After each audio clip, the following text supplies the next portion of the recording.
Whatever. Hey everyone, it's SaturnDave here from SHIRO Editor's Corner, and we've got an entire panel of SHIROs and Sega guys here.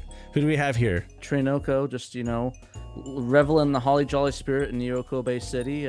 Nice. Trying to find that Santa Claus, trying to get into outer heaven. The usuals. You prefer the Saturn Christmas music or the Sega CD? Sega CD, obviously. That's the correct answer. That's the correct answer. But I really do like the Saturn version too. That ding ding ding. It's like really. Well, the Christmas one's a little bit more faster in the Saturn version. Right. It's more like the PS1 jazzy. Who else do we have? We have James, the Sega-holic, and you look like Bad Santa with those glasses there. I just thought I'd try and kind of do something different. You said wear a Santa hat at That's right. 11:15 last night, so kitchen lights are a bit bright, Yeah. Tired with the old parenthood, so I just thought. Yeah. He's about to break into a mall safe in Arizona after he's done with his cast. And I was communicating directly through James, so that's my mistake. I should have known better and just shot Dan a message about the Santa hats. Because you make it sound like it's like a seance or something. We've got Dan the MegaDrive through James. Yep, I've got no Santa hat. That's like, Christmas jolliness. It's all a bunch. Here, of I'll toss you mine. Dan. Catch. Yeah, but you've got that comfy sweater. No, that jumper. Can you just cut it there? Right, cut it there and edit it. Right, somebody get your wife to throw a hat into the room. Right, I know, right? And cut it so that. No, I don't want. I don't want this podcast to end in marital trauma.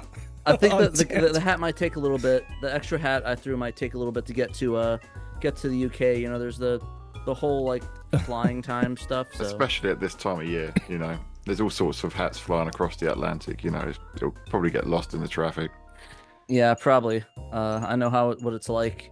Well, I've missed you guys, and I'm really glad that we can get together here to share some Christmas cheer and some Sega memories, some Christmas memories, and just get together and talk. It's been a long time. I don't know when the last time we did a cast together was, but I think it might have been like It was Editor's Corner with Mel. With the arcade? Like the arcades? Yeah. Oh my god. It was what was it we did with Mel? It was how Sega has transformed through each generation. How Sega has changed. Yeah, that was months ago. I was on that one too, I think, right? That's the arcade one, or the one where you say like Sega like changed with the arcades and stuff like that, and I think I was on that one. I can't remember. I think the one with the one where we were talking about how Sega like changed every single generation. I think that was just me. Oh, that was just you, me, and Mel. But Pat was on the one before that with the arcades, like basically Sega in the arcades and stuff like that. But yeah, it's been a while, and you guys have been super prolific. You guys have been still doing a bunch of stuff, so that's been nice to see all the videos you've been doing. Some really good ones, some excellent ones, and you've been posting articles up on the SHIRO site to go along with the videos, and some really good stuff. Very helpful for the SHIRO show. Thank you very much. Yeah, appreciate it. But yeah, so what I'm just curious, like, what would you say, James? What would you say your favorite video that you've done this past year has been? Since we're coming up on the end of the year here. It's definitely the Saturn one. It was like why the Saturn succeeded. Yeah, like basically, I've kind of tweaked the title of it, and I've done what like Sticker does, quite often. Like if you see like a video is kind of maybe slowing down or things like that, or you want to give it a boost, and like kind of tweak the thumbnail and change the title a wee bit. So, I've recently changed it to "The Internet is lying to you about the Sega Saturn." So let's see if that triggers some people. But does that work for you? It's done. Does that like get like a boost in visibility? Sometimes it can. Like the video that I did, like Dan's most kind of prolific video was the Outrun, and literally all Outrun 2, and it was, is it a masterpiece? See if you put a question behind something. See if you make somebody in their mind answer a question, right? And they want to click it. That's whenever it kind of works. So you make a statement. So like Dan did the Outrun 2, is it a masterpiece? And then I did the Daytona one. You've been lied to. And basically those two videos just went absolutely crazy. So Aye. Well, Sometimes it can help. nobody got more upset than like the entire internet when you guys said that the Saturn was a success. It's like everybody wants to fight you on that. They're like, no, how dare you? I'll trade you guys. I mean, I should change one of our videos to is this fan translation going to cause us to SHIRO to be wrapped up to a grand conspiracy theory? That should we rename our Princess Crown video. Oh man, that was just crazy. That stuff. Yeah, man. what a ball of drama. That was my favorite moment of the year because of all the fun that brought. So that was a fun time. Dan, you did your own Sega Saturn success story. Yeah, and that was this past year, right? That was it's kind of a different angle to James. It was kind of why it was a success to me personally. Mm-hmm. It was amazing. Yeah, video. No, there was so much enthusiasm in that video, and I could just feel it. Like I definitely relate to a lot of the points that you made in that video. As a Saturn fan too, like not you were Saturn fan since day one, but I mean, I was pretty much, right after the Saturn started failing, but yeah, I could relate to a lot of the things that you said in that video. Was that your favorite, or has there been another one that's been like your favorite video? It's a tough question. Yeah. I actually think it's either that or one of the Panzer Dragoon videos that I've done. Because I don't know, sometimes you make a video and you're not sure about it. Both the Panzer Dragoon ones, when the credits were rolling, I was like, I'm actually really proud of both of these. Probably the first one more than the second, which is funny because the first one I don't even think it's hit 1,000 views or anything. It's not one of our biggest performing videos, but it was just one I thought, I hope, in my mind, I thought I did there. I got the message across, and I thought it represented the game. So as a personal favorite of mine out of what we've done this year. Nice. I think my favorite video by you guys is there's two of them. The one of the Saturn success story that James put together, and of course the Warhammer one Dan put together. That was two of my favorite ones. Right. Yeah. Warhammer. That's right up your alley. I love that Warhammer one. It was a lot of fun. It was a great chat. And I managed to get all the games that we talked about in it. It was great. I'd love to do that again, to be honest. But if we get if we get some more Warhammer games, when they're talking about Total War Warhammer 40K, I will be there. I'll do a whole ass video with you on that. I did listen to that cast while I was doing dishes, but a lot of it went over my head. I'll be honest. But when I get to worship the Dark Prince, when I go over to Pat's house, though, I see all his little dollies, and I do kind of get jealous. I'm like, man, I don't know. Maybe I need to start my own little army. But yeah, like if only I had like a black hole of time that I could just slip into. I've actually got my Space Marine right here. Yeah, yeah. It's by THQ on the box, but you patch it and Sega download. You download the patch and it removes all of THQ's names and just puts Sega all over it. It's hilarious. Before we get into the topic, I'm just curious, what have you guys been playing? What's on are you guys playing Saturn? Are you playing something else? Pat? I've been mostly playing Metaphor Refantasio. Oh, okay. Nice. And Persona 3 Reload. I finished Persona 3 Reload. DLC was a perk on Game Pass, so you could for free. You get the entire season pass, all the music, the Operation Aegis additional story. So I finished Persona 3 after 140 hours, and then I've jumped into the DLC. Like how did you manage that? My question is, that's 140 hours. The game came out at the beginning of February. Yeah. So it's been a year-long endeavor to get through it. Yeah, aside from like SegaGuys videos and husbanding and dadding and going on trips. My question is, if you're in like an in an empty room sometime and it's like dead quiet, do you sometimes hear in your head, baby, baby, baby, baby, baby? Oh, all the time. The soundtrack's amazing though. Oh, and Metaphor is easily my game of the year. It's absolutely amazing. And the soundtrack to that they just make, Atlas just make amazing games with incredible soundtracks. Mm-hmm. What about you, James? What have you been playing? I've just been playing about with the Saru, to be honest. Just having a laugh and loading up different games and seeing like how fast the load times are. Like not all the games have got like massive gains Right. Like it's on a kind of game by game basis, and there's some games that will kind of freeze up. Like Virtua Fighter Remix doesn't like being left on a tracked mode for more than 40 minutes. It will just freeze up. Like Sega Rally as well will just, because I'm just doing like kind of stress testing. It's going through things, but I've just been playing on the Japanese Saturn that I got. Obviously, good buddy Tom Thumb was who 40 he's pounds. My dealer, man. I'm like a Japanese Sega junkie again, and like he's my dealer. Like nice. I go to Tom for my hits. You know what I mean? It's like but he got me a few Japanese Saturn games, because like obviously I know I've got the Saru in it, but there was a couple of games that I wanted to get just to have them again, because like I had these back in like 2007 and they were sold, but like got like VF1, like it's not sealed, it's like resealed, but it's still got its spine card and all that with it. Here, hold it in front of your face. Sexy. There you go. Oh, okay. I always like the spine cards. They always look really cool on the Saturn games. That's nice. Well, Last Bronx as well. Let's still get the spine card as well. Oh, nice. So solid title. What all comes in that Last Bronx? Because wasn't there a lot of extras that came in there? There's a second disc. There's a map of the city. Yeah. If you flip it over, it's got like all the moves, like stickers and stuff like that as well. Registration cards in there. Still Sega Rally with the spine card. Nice. We really got shortchanged with the bonus content with Last Bronx. Yeah, we really did. Have you seen the bonus disc on that? It's crazy. It's got a ton of stuff on it. Yeah. No, that is crazy. It's like little kind of anime, like kids versions of like Kurosawa and other characters, like talking you through how to do the moves. And it's just like, it's mad. Like we get none of that stuff. Like we got totally shafted when it came to like extras.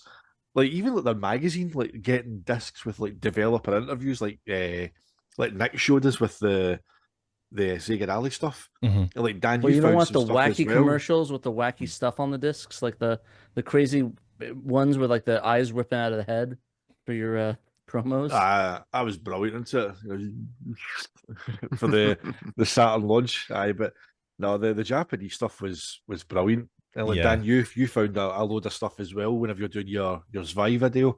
Yeah, you have a load of developer stuff on demo discs. It's just like we didn't get anywhere near that kind of level of stuff over here. It was like, there's a playable demo. You can play it in a couple of months' time. Go buy it. You might see an advert. You might not. Just buy it. It's like, no. But no. Yeah, I'm kind of jealous. Like, it kind of making me want to get more Japanese Saturn games. But then again, I've already run out of shelf space. I'm going to have to get another shelf. Just get rid of those all those US long box games. No, you can fit four Japanese Saturn games to one long box. My nostalgia won't let me. I might trim down my collection a little bit. Maybe get rid of some stuff that's kind of, I don't know, seeming more like filler. Although, I kind of did. I guess you could say you'll manscape it. No. But in all seriousness, I have a few games where I'm like, why did I buy this? I'd never play it.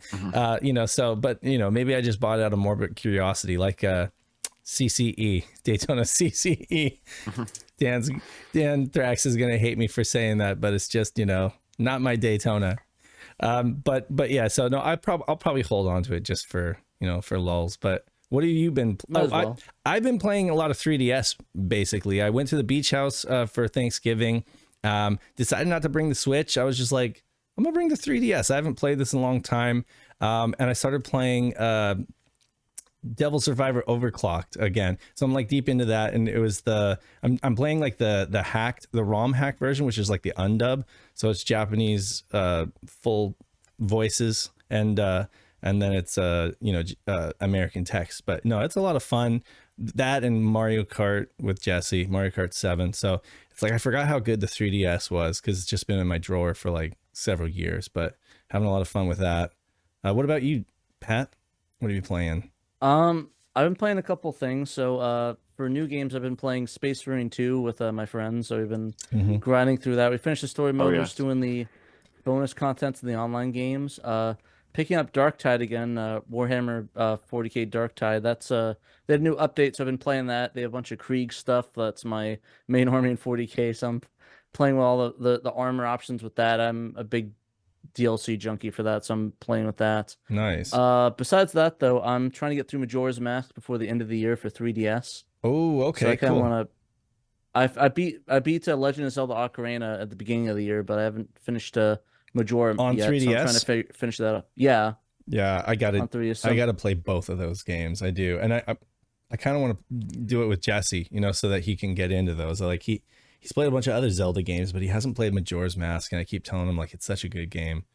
Got to do that. Do all you people with time to play video games, man? I know. Fucking jealous. I'm like, oh, I've been playing this. I've been playing. Well, I've not been doing a lot of SHIRO stuff though. That's the thing. Well, it's at the detriment of everything else. The most game time I get is like to capture footage. Right. Like, what do I get to play? Like, if I'm capturing footage or something. That's like, kind of unfortunate, but that's like the grind, right? It's like, it's almost like gaming as work, you know? And that's all I play for Saturn nowadays. I just do streams and do you ever stream on the thing? James, does it ever happen to you where you're capturing footage and then you just get lost in playing the game and you forget what you were supposed to be doing? You know? Or else you're capturing and like there's a bit of a game, like you know you're going to talk about a certain game, and you know you're good at that part, so you're like, I'll capture this bit because it makes the game look good. Like Dan, you'll be the same. You've probably done this as well, and then like it doesn't matter. It's like because your brain knows that you're not playing this to just enjoy it, you're playing it to make it look good. Right. Like you just make a complete arse of it. It's like you just cannot play it the way you like normally would if you were just relaxing. It's like that's tough. You feel that kind of you feel that pressure that you've got to show the game off. And we spoke to Mel about that as well, and he said the same. It's like because you just know you're going to get somebody in the comments that's going to go, "Oh, you're pretty crap at that game, aren't you?" Like the yellow jacket guy. The yellow jacket guy. Yeah, it's like I'm sorry, I'm not MLG level at these games, not speed running and optimizing every single run of these games, bro. I literally have something called a life that I do when we're capturing it for media. I mean, we're not IGN levels of bad for gameplay, but I mean, guys, please, we're not speed running these games. But there are 2 other games that I'm actually going to be playing for Christmas. What's up? I think Dave knows exactly what 2 they're going to be. Well, Snatcher. This one right here. Oh, put that right in the front of the camera. That was the copy that you got at Game On, right? Yeah, we have a whole video of that. And you got it for a steal, considering. PAL version. Oh, and you got the PAL version there. Nice. Hell yeah! I'm jealous. Snatcher boys. I know, right? Look at those guys. Boys. The Snatcher boys. I'm jealous. And there's also another one I'm gonna be playing. Would be this one. Hey, Police Knots. You're gonna do both? Are you gonna do them like back to back on stream? I'm gonna try. Yeah, I don't go on stream, but I'll try to play them. Okay. I'll tell you. See, since you've got like. So you've got those 2 games that are like you've got Police Knots has got an English translation, right? And I know the Saturn version of Snatcher isn't kind of viewed as well as the Mega CD version, right? But can our friends in the SHIRO mod community, so for my benefit, if anything else, totally selfishly, just put the Mega CD audio onto the Saturn version so I can play it in English? I actually found a thread the other day on Sega Extreme where Shadow Mask had done a test with putting the Snatcher Mega CD audio in the Saturn version. It was just a test, and there's a YouTube video of it, but the comment on there was that there'd need to be someone that's able to kind of convert just completely unknown audio files in order to do it, and that was the big blocker. And I think Shadow's obviously got a bunch of other stuff going on at the moment, so yeah. And for folks who don't know, Shadow did Death Mask, which was like a audio insertion and thing, and he's done a lot of other stuff. He's a huge Snatcher fan too, so I know he would be the guy to do it if he could. But like you say, if you're like trying to insert it but you don't exactly know what you're replacing, that would be a monumental headache. I don't know. And they're different games too. It sounds simple, doesn't it? It's switching the audio, but right. Like if it was if it was a Saturn, it was like a Japanese Saturn version, and there was an American Saturn version or whatever. You know, like that would be just like replacing the files. You know, but since it's a completely different platform, different generation, you know that's quite an obstacle there. I'm not sure. We'll see. It might happen. I don't think they even did some it with crazy people out there. They didn't even do it for the PC Engine either. Like that's still not happened yet. Yeah, it's But still the fun only fact, Sega CD only. Snatcher is a great Christmas game, just like Die Hard is a great Christmas movie. I think Snatcher is an excellent Christmas game. I don't know when you're airing this, Dave, but I've got a video coming out on the channel on the 23rd. That'll be a Snatcher Christmas. It's called. Me playing Snatcher, and fun fact about that. I know we're all talking about capturing and stuff. It's got the PAL version there. It's a repro. It's not an original. As I can't afford the original, but I recorded it. But I had my MegaDrive set at 60 hertz, and I started seeing all this visual corruption. And it wasn't until I got to the end of the game where it gets really difficult. And like the shooting sections get quite difficult. Yeah. I couldn't for the life of me do it. And I thought, I wonder if I switched the speed back down to PAL, and then all of a sudden everything was running at the correct speed, and the corruption was gone. So it was like I got to the end, and I was like, I'm gonna have to play this all. I'm gonna have to play this all again now. But it's Snatcher, so you don't mind. Yeah, you don't mind. No, but that's funny. Oh my! Well, that does sound like a Christmas present. I'm looking forward to that video because I'm all about Snatcher. So that's gonna be great. Yeah, and I want to hear your opinion on it. I mean, me and Dave probably played it like tons of times. I played like 10 times probably. But yeah, like I definitely want to hear your. Dan goes really deep on his videos, so I'm looking forward to that one for sure. But yeah, like for this cast, because we need to get on with the topic, we chose a really original, very, very original topic. We just basically decided to yoink the SegaGuys theme from last Christmas, where and my camera froze there for a second, but where they did the Sega Memories 2023. So we'll just call it Sega Memories 2024, but it's with both SHIRO and the SegaGuys, and we get to hear your stories. It's been long enough. I kind of forgot those stories. You can tell me them again, and hopefully, new audience will hear them. You know, I've got quite a few. I forgot them as well. Oh, okay. All right. Well, we'll get new ones. We might get new ones or old ones. We'll shoot from the hip, and we'll kind of just go. I guess in chronological order, and we'll go as far back as we can, which I guess would be like the Master System for you, Dan, and I guess the Pico for Pat, right? I never had a Master System. I got into Sega with the Genesis, or the Mega Drive, as you guys like to call it. So, I'll go last. But how about we start with Dan, James, Pat, and then I'll go last, and we can just go in that order. And we'll kind of like work our way up through, I don't know, Sega dropping out of the hardware industry. I mean, I got a recent Saturn memory that's SHIRO related that I'd like to talk about too. Not just Saturn though, but all Sega. This is just like all Sega memories. But yeah, but it's like SHIRO specifically. Yeah, for sure, we can do that. We'll wrap it up with recent memories. But so Dan, what's your fondest Master System memory, I guess, or getting into Sega?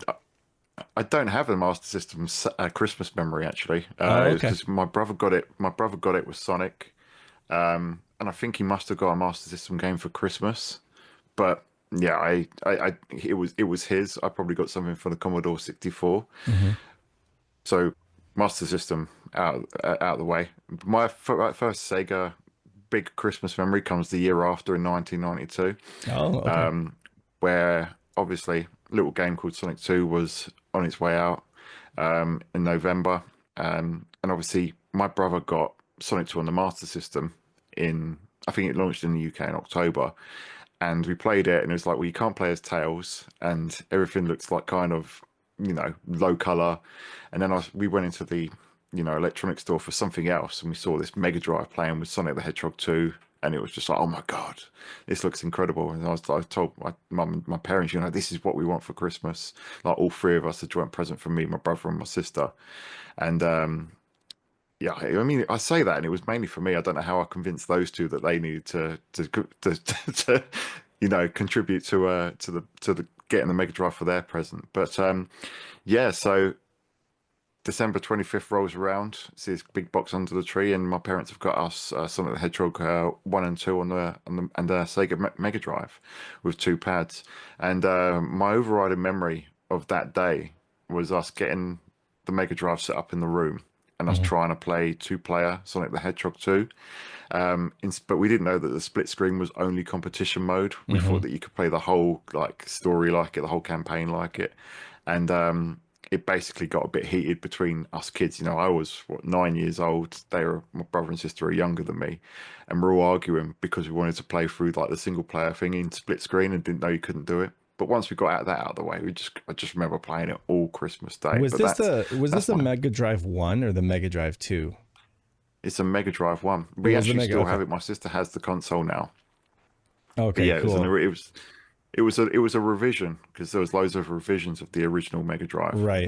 So it removed the high definition graphic stuff on there, and I gotcha. The trim was a little bit different.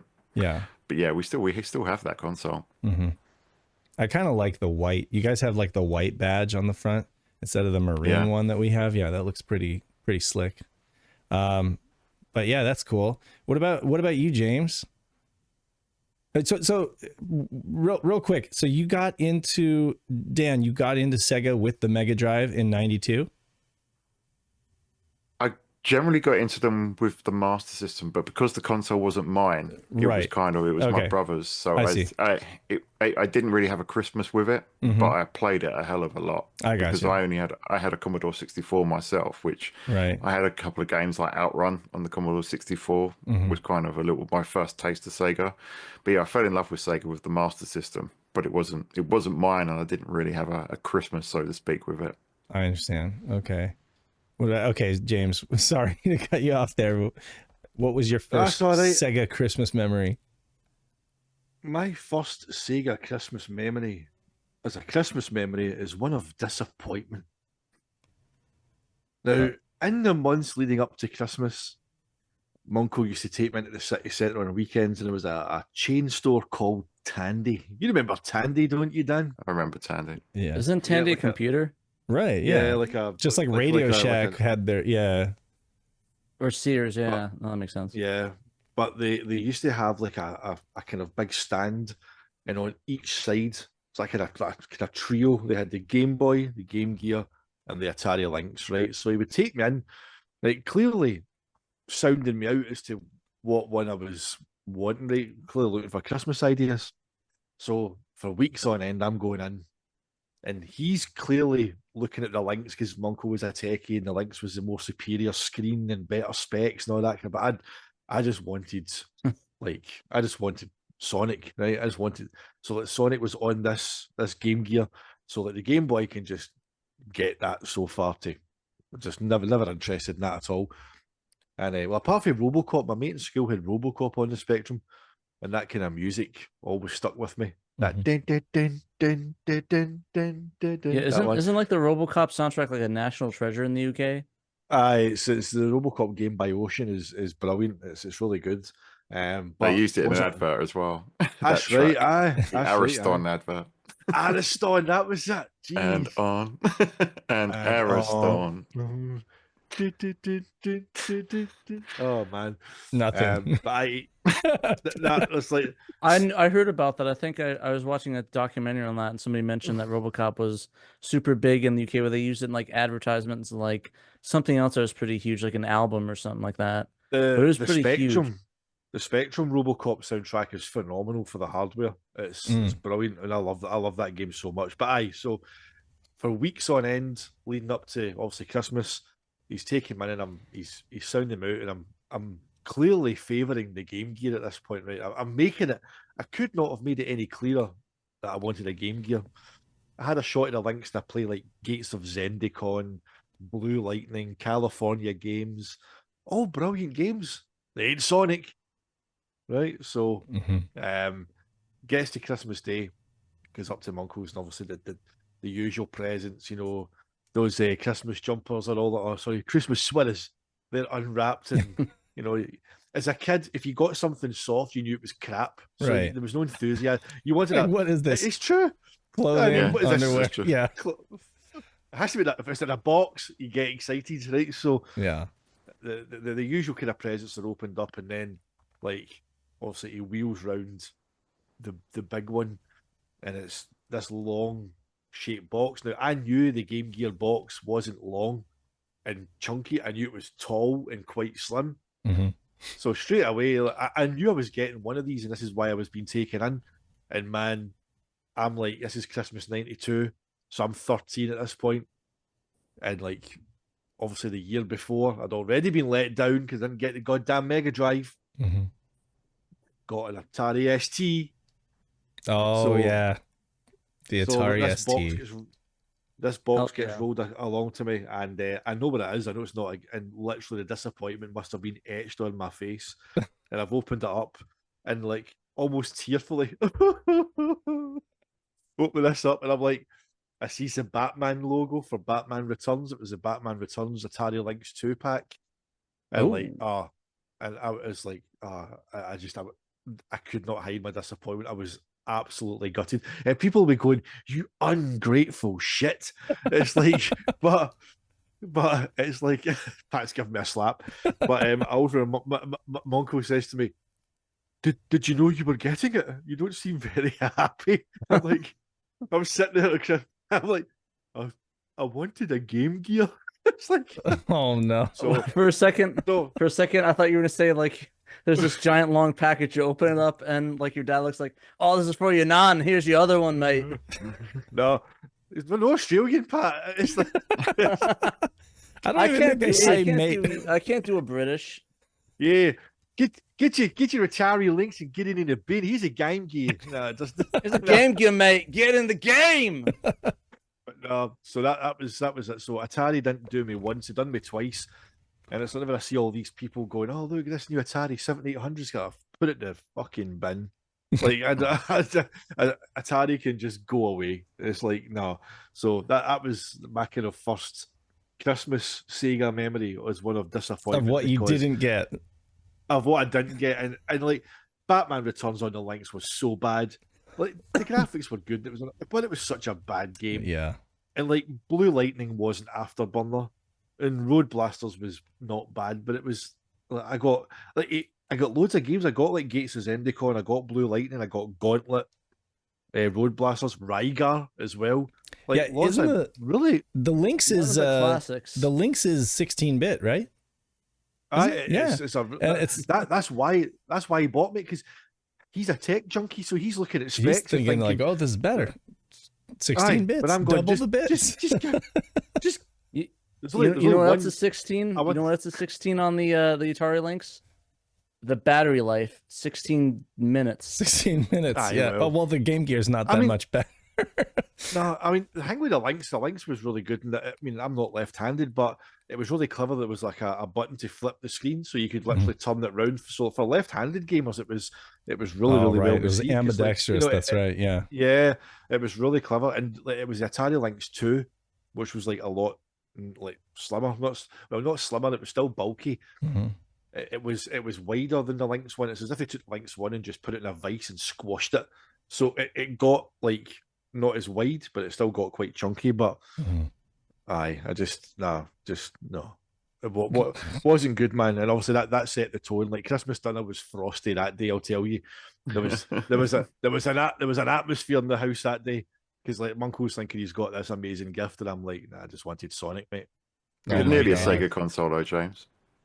I was nearly. That's what Al Nelson told us. It was that Atari came to Sega before the Game Gear and asked them if they'd like to put their name on the Lynx. So what could have been? Yeah, so it was almost it could have been a Sega console. Yeah. Yep. What about still no consolation, mate? Honestly. What about you, Pat? Is it the Pico? Was that your first Sega memory? Your first Sega Christmas? If it's the first Sega memory, or are we going by console? Because technically I have a Master System memory that's later than the Pico one. That's also a Christmas one. But let's just go with your first Sega. Let's go with your first Sega Christmas memory. How about?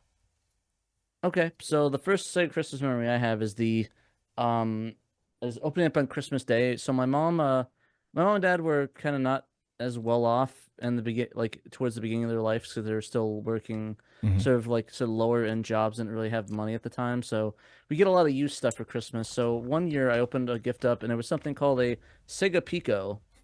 It was a little tablet. It looks like a little laptop that had it was like yellow and green, and it had like this little pen on it, and it's like a interactive game thing, and it came with that Richard Scarry game. I forget exactly what the name of it's at the Richard Scarry one. It's like you flip the pages and it goes to the different levels. Yeah, you do different things, and honestly, those it seems like it's like like it wouldn't be that entertaining for long, but I've played like hours of that game. Like there's so much in that game playing it, like looking back, if you played it, there's so many levels, so many mini games, so many like is little there a things. screen or is it just like the book, the pages of the book? It's a page, like a book. You flip the book. So it's kind of like the Leapfrog tablets or something like that, right? Kinda. It's like an early Leapfrog, but it actually worked pretty well. Like you drag the pen across it, it would act like a cursor on the bottom of the screen. You can touch things on the book itself, I think. I've never gotten to play a Pico. Like I've seen them for sale, like at PRGE or whatever, like behind, on the back of somebody's booth or whatever. But I've never actually like gotten hands on with one. And that's like so basically each page you would turn it and it would have some kind of like code or way that it would communicate. Like, okay. Yeah, basically it will show the pages on the next one, and it will go to the next level. So it'll go to like the next area in the book thing, and you could play little games, little mini games. It actually was a lot of fun. I really did enjoy it. I had that one, and I had, I think, a Magic School Bus game I had for that. So I only had a couple games, but it actually was really entertaining. I played that for hours. I think that was really my first love of video games, and that was actually the first video game console I ever owned. Was the Sega Pico. The Sega Pico. So, that's crazy. And a lot of people don't know that. I know it. I knew it. But then again, do you still have the Pico? Or did you get rid of it a long time ago? I still have it somewhere in the house. Also, I think you're muted, James. I know. I was going to say, Dan, you almost got a Pico, didn't you? You were watching an auction. It was going for, literally, we were sitting there like looking, and Dan's going, "Yeah, I'm looking at something for the channel. Might get a video out of it because we've never covered it before." They sent me a screenshot of the auction. It was a Pico. It was in decent nick as well. It was a really good price. I think he just missed out at the end. Some sniper bid came in. Aye, so does it have video output? Like, does it have like composite video? Oh, okay. Yeah. So yeah, it's composite. Okay. It's like a Master System reskin. So there is a video output then. So you're playing along with the pages. See, I didn't know that. I thought you're talking about like playing the games with the pages of the book, and I'm like, okay, how's that work? But no, okay. Yeah, so no, it's tactile. Yeah. It's analog, but it's also video. That's kind of neat.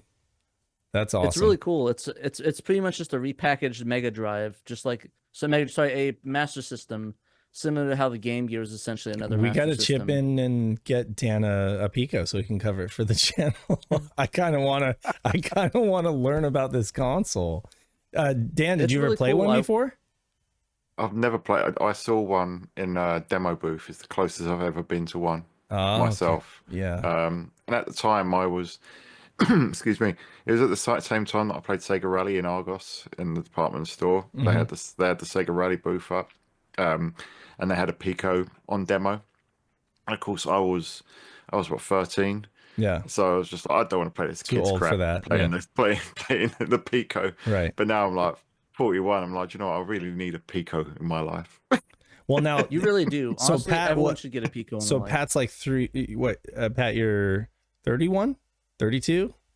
32. Okay, so you were like 4 years old when you got the Pico. 3 or 4, yep. So that was like right there. So yeah, it was right up his alley, right up Pat's alley, being a 4-year-old. Exactly. I loved it. I played it for a while. Even my brother and sister played it when they were a little bit like in the 2000s. We still have it in the house somewhere. Okay. I have to find it. We put it away. You need to do a SHIRO video then. Yeah, beat Dan to it. I'll be like, here's my Pico memories, and you should. I think there's a video or something of them playing it. Actually, there's a video. Actually, I was going through family videos, and there's a video in '88 of someone playing a Master System. Like nice. I was watching the video and I heard like the sounds like, oh crap, someone actually has a Master System in the video. So on one of my old videotapes that I digitized for my grandma in '88, or '89, someone was playing a Master System. Nice. So that was pretty funny. Dan, there's one on here boxed, like it looks immaculate. 80 quid on best offer, right? But let's say this has got, it says the complete expandable system for developing your child's skills. A year at Pooh Corner included in this pack. And then it's got Pooh Corner. And then even better, it's got 2 + 3 = 5. Thanks for that. It's like it's funny that they technically outlived everything. because they could say continued manufacturing them in Japan. Oh, right. Long after the Dreamcast had. I mean, there's a Pokemon game on there, Fun for fact. God's sakes. There is. There is Yeah. a Pokemon game. That's the weird. It's like the one Sega Pokemon title, right? You know, that's pretty rad. You know what? And it's official too. Less than £100. I'd go for that. I would. 80. The tagline is the computer that thinks it's a toy, and then it's got on the side, take a Pico, add kids equals fun. Wait, what? Take a Pico. It says That just doesn't sound right. Yeah, that did not age well at all. But honestly, you could probably get that. You could probably get it, do a video, and then resell it if you didn't. But you might fall in love with it and then want to keep it. Honestly, that'll the Pico keep was it, man. underrated. No, Yeah, I think it sounds like it was. Yeah, I think it did well for the market that it was targeting at. You know, obviously, you know, your angsty teenagers like me at the time weren't going to appreciate it, but I think Right. you know, for younger kids, it was a massive success. I think is it Console Wars, the book, where I think Tom Kalinske talks about the fact that he wanted to do something educational, and Nakamura was like, "Yeah, sure, we'll give it a try," and it actually exceeded their expectations in terms of sales and stuff. So it's a little underrated hero for Sega to a degree. Absolutely. It is. Mate, I love it. Mate, I'll send you the link. Just go and buy it. Get yourself a Pico for Christmas. Get a Pico for Christmas, mate. That's it. Use those SegaGuys funds. That's the tag guys. Tag guys. You must play Sega Pico. You must play Sega Pico. Yeah, get some learn yourself a book. That's awesome. No, now I really want to play some Sega Pico. And if I found one in box like that for $80, I'd probably be tempted to grab it. I bought a capture card that was over $100, and that's not as cool as a Pico. So I don't know. Well, next time you come down, Dave, I'll get my Pico, and then you can. We'll play it. You can take a Pico at my Pico. I'll take a. I don't want to even touch that. Literally or figuratively. Yeah. My first Sega and Christmas memory coincides. It's actually November of 1991. That would have been the first game console we ever got in our house, actually, outside of my dad's Atari 2600. My dad had an Atari 2600 that had been relegated to the closet, and we never played it. And I was like 3 or 4, so I didn't really know what it was. And that ended up getting given away to like a thrift store or something like that, right? Your dad did yourself a favor. If you played the 2600, you would have not gotten the I games. did get to play Combat on it, and that was a lot of fun. And it did kind of get me interested in video games a little bit, like intrigued. But I'm surprised. But in November of 91, it was my sister's birthday. My sister's birthday is in November, and she got a Nintendo Entertainment System for her birthday, and I was super jealous. I was just jealous that she got a video game console and I didn't. I was just like, I like video games, Dad. Why are you getting one for my sister? She probably wants like a Paula Abdul album or something. Like, I don't even think she likes video games, you know? But anyway, he got her this NES, and I was just like super jealous. But then at the party, one of our family friends was like, you know, that Sega, they just released a new Genesis with a pack-in of Sonic the Hedgehog. This was in November of 91, and my dad was like, really? And he's like, it's 16-bit. It's like so much better than the NES, you know? And my dad was like, Jess, don't even touch that NES. We're gonna box it back up and take it back and buy a Genesis, you know? And like, she didn't care. Like, I really don't think she cared one way or another, you know? So she was just like, okay. My dad had his mind made up. He was like going to take it back and get this Genesis. And so when we got the Genesis in the house, you know, and just unboxing it, I just remember it was just the most futuristic looking console. Just everything from the box itself, like the jet black box with the stripes on it, and the console itself was like a piece of hi-fi equipment. You know, it's black, it's got a volume rocker, it's got just like sleek styling. It looks so much cooler than the NES, which would look like a toaster, you know. And no hate to Nintendo. I actually really do love the NES, but the Genesis looks so much better, you know. And when we put it on with Sonic the Hedgehog, my mind was blown because literally that game moved so fast. I'd been to arcades before and played, you know, like 60 frame per second games, and but seeing Sonic on our TV was just otherworldly, and we just played Sonic that whole Christmas. It was just like basically on that entire holiday season, you know, and that was really it for me. That you definitely were on the next level. Yeah, to be honest, my brother and I played the Genesis way more than my sister did, so it was kind of a present to us too. But we're just like, thanks, Jess, you know, for having a birthday and getting the Genesis in our house, you know. And I mean, every year around November, Sega would launch a new like big game that was like the game that we would end up wanting for that holiday. So like in November 92, it was Sonic 2, you know, like Dan said, you know, Sonic 2 was huge, you know, and we got that. And in 93, it was Aladdin for us. Like we were so stoked on Disney's Aladdin on the Genesis because it was that just, game is so tough. You know, it is tough. And it was like we wanted to throw our controller sometimes. We did learn that like there were cheats, you know, and we totally exploited the hell out of the cheats. But Aladdin was the big game in 93. And there were several others. Are we going to still talk about Genesis? Because if we are, I'll save some of them for later. I mean, I've got a few more Genesis. You got a few more Genesis? Okay. Well, I'll cut myself off Wash there. your mouth out, driver. I'll cut myself off there, but basically, you know, suffice it to say, Genesis was an amazing console, and really that hype about the blast processing, like we totally bought it. You know, it seemed real. I was like, I've never, there's nothing on Nintendo that runs like Sonic, you know? So yeah, no, it was a blast. Yeah, blast processing. Genesis did what Nintendo didn't that holiday in the Lee household. So yeah, it was a blast. What about you, Dan? What's your next Jenny? Your next Masters? Or no, it would be the MegaDrive. MegaDrive. Yeah. But it's quite. Oh, and I'll probably lump a few in together now because over here in the UK, the Master System kind of just lived on. It was the budget option, right? Yeah. You know, the Mega Drive. I won't call it the Genesis because James will scold me again. But even though the Mega Drive was like the premium console, the Master System, because the Master System was popular over here in the 80s as well before the Mega Drive came along, right? There was still kind of big user base. And my brother, by the way, it's quite funny how both of our first Sega Christmases are about us co-opting our siblings' presents. Exactly. That's what you did. That's just what you did. It's a present for you, but it's ours now.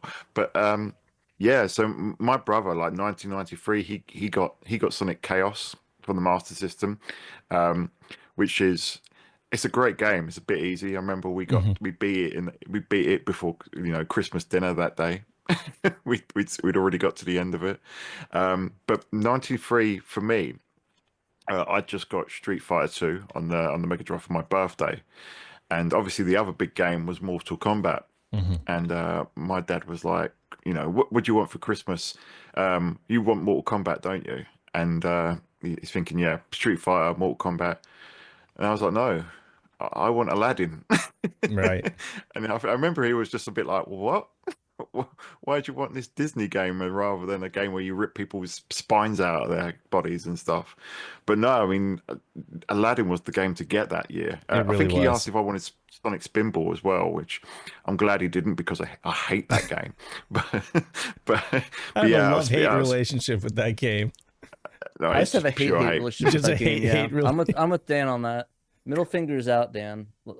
Dan, middle fingers out to that game. Okay. Yeah, I'm not going to go on my Sonic Spinball Aladdin, Virgin Interactive, right? Yeah.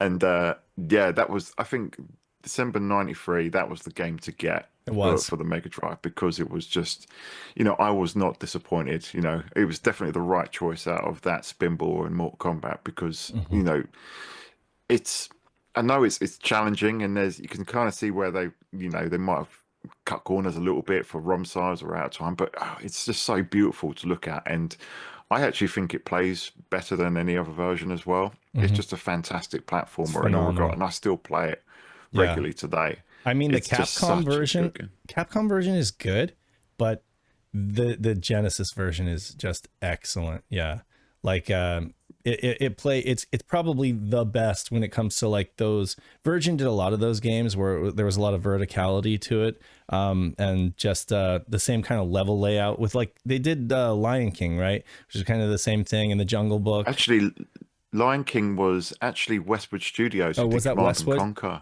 Okay. But Virgin did. They did Mick and Mac Global Gladiators. They did the Jungle Book. Jungle Book, yeah. They did. RoboCop versus the Terminator. Yeah, they did. Earthworm Jim with Shiny. Obviously, it was when they moved on.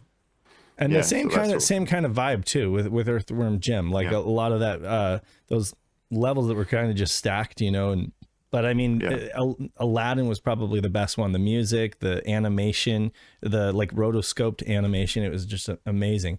I want to ask you though, like, where did you guys get your copy from? Like, what was the game buying process back then? Because for me, for some reason, I remember that this was early enough that a lot of game stores didn't exist as we knew it, like as we would know it. Like we got our copy from JCPenney, which was like a clothing store, and they literally had like. They had Genesis and Game Gears like in the clothing department. It was the strangest thing. I don't know if you guys had game stores in '93 or or did you guys just pick it up from sex shops since you were in Europe? Sex shops, yeah, absolutely. No, where I lived, we actually had on our high street, we had a computer shop, which was mainly kind of like home micros. Okay. But there was more and more console games there. But I can't remember the name. I only remember it fleetingly being there for a little bit, and then it closed and it was replaced by Woolworths. But you could buy games pretty much anywhere. Classic Woolies. Yeah, I remember going Christmas shopping with my parents, the whole family all together, and we went into Boots to get something, and they had games in Boots in the UK. For anyone that doesn't know, it's like a pharmacy. Okay. And they had video games in this pharmacy chain. Right. Like they had loads of them, MegaDrive and Sega Master System. So I don't think there was as many. There wasn't like a game or an EB from what I could remember. Right. That I can remember. But either. there was. Yeah, but you could pretty much buy them anywhere. Like they were they were quite present in like all sorts of short stores, department short stores. Yeah. I remember getting World of Illusion in a Sainsbury's back in 1993. So they were all over the place. So did they have like big bargain bins where you'd get games for like half price or quarter price, and it'd just be like a big cardboard bin or something like that where you'd find like Game Boy games and stuff because we had that like at Kmart and Shopco and stuff like that. And I had those at Toys R Us too, just the giant bins. It's like a half circle box with a bunch of games in it. But like Toys R Us was the closest thing you would get to like an actual, it's like a toy store and a game store. Like it wouldn't surprise me that they would stock games, but back then when I was like, I don't know, in 91 to 93, it was like Dan said, you could get games like at random places because we hadn't really established like the game store. This is where games are supposed to be sold, and you don't really, you just find them everywhere. It was weird back then like that. But anyway, I didn't mean to get you like way off. I'm just interested in these little details, and regional differences. But I mean, so Aladdin, what's your memory of Aladdin for Christmas? Just like playing it that whole Christmas? Yeah. It's funny because obviously my brother got Sonic Chaos, and I was absolutely infatuated with Sonic. So we kind of gravitated to that first. Right. And that was where I was, we played it and basically beat it first try. Yeah. Well, we didn't get the Chaos Emeralds, but I remember and I was just like, that was a bit easy. And then I don't think we played Aladdin until after we'd had our Christmas dinner. But then I just remember being absolutely blown away because it's one of these things where I was kind of going off the reviews more than anything else. And I'd seen it, but it's one of these games you have to see in motion to really appreciate how like glorious it looks. And yeah, I just remember being blown away. I remember thinking how difficult it was, but we were big fans of the film as well. So yeah, it was just one of those moments, just being, it felt like a step up. It felt almost like a generational leap again. They did such a good job with the color palette on that game too. Like considering the Genesis does have its limits on color compared to, you know, SNES, but I mean they did such a good job tying it to the film, you know, making it look just like the film. That's what it really did. You felt like, I mean, as far as like movie game tie-ins go, I would say that was like the first big one that like stood out to me. Like, wow, this really does feel like playing the movie, you know, with the music and the art style and everything. It was really good. Yeah, definitely. Yeah. What about you, James? Your next one. Well, before I go on, I just want to, what Dan was talking about, like kind of like game stores and stuff like that. Like you were getting your games. Dan, see your little kind of like the independent stores. Like we had a place called the Micro Shop, which obviously dealt in kind of like 8-bit micros, and then they kind of branched out into like consoles as well. And obviously they had like the Amiga and stuff like that too, like home computers. But they then rebranded as Game Zone, and they got a bigger shop further down the road. But you were talking about like, did we have bargain bins? But Dan, did your local indie have like a trade-in system? So you would take a game in, and they would give it a 1, 2, or a 3, right? But you could only trade in against another 1, 2, or 3 rated game. So it was like you paid a $5, so you took in a game, they would go, that's a 2, and you walked over to the shelf and they had stickers like different games. So you could only trade a 2 for a 2, and you paid a $5 plus your game to get another 2. Did you ever have anything like that? I remember they had pre-owned games, but I can't remember any more of that. Thinking back, when I first went in there, it would have been, so 93 would have been my 10th birthday. Jesus, I would have been younger than my youngest child is right now, and I can't remember what the trading system was, but I do remember they had pre-owned games in there. We had pre-owned ones, but that you could just buy outright. But they had a trade-in system, and they basically ranked the games, like not on condition, but on how big or how new or recent the title was. So if you took a 1 in, so if you got Aladdin for Christmas and you took it in January, that was getting a 1. You were trading that in for another 1. I just go over there and switch the stickers. Like, I'll take this. I don't know what you guys for. I mean, I just shoplifted. I don't know what you guys did, but I just walked in my pocket, walked out the store. Just put it in your Jinkos. Oh wait, well that was way too early for Jinkos. Sorry about that. Sorry about that, Funko Land. But yeah, you can charge me for it later. Been listening to some Jane's Addiction.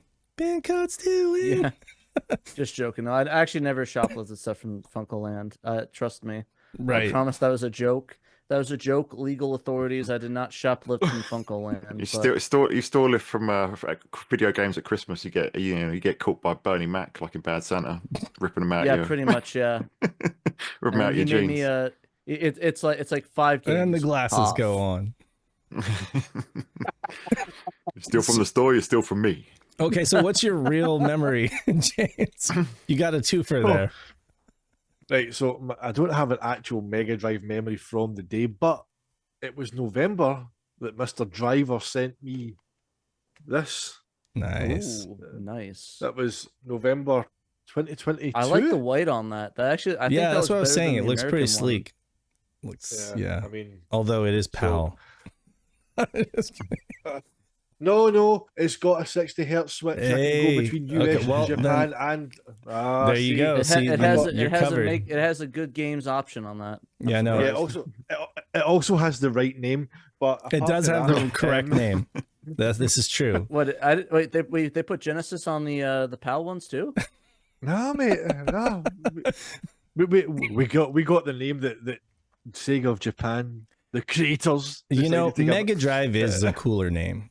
I have to say, of course, I love the Genesis because of nostalgia and everything. But I mean, MegaDrive which one's named after a band with Phil Collins in it? Right. But why the hell did they do that? Copyright. Dan, copyright? Oh, copyright. There was a data storage company called MegaDrive. MegaDrive in the US. That makes sense. Basically, it's always something like that. What is it with Sega? Like, they literally can't bring out a console in a different region without copyright. Like, you release a Mega Drive in America, you have to call it the Genesis. You then bring the Dreamcast out in Europe, but because someone else has an orange swirl, you have to change it to blue. Right. It's like, well, you guys got stuck with Lilac Wars. Yeah. Instead of Star Oh, Fox. Jesus.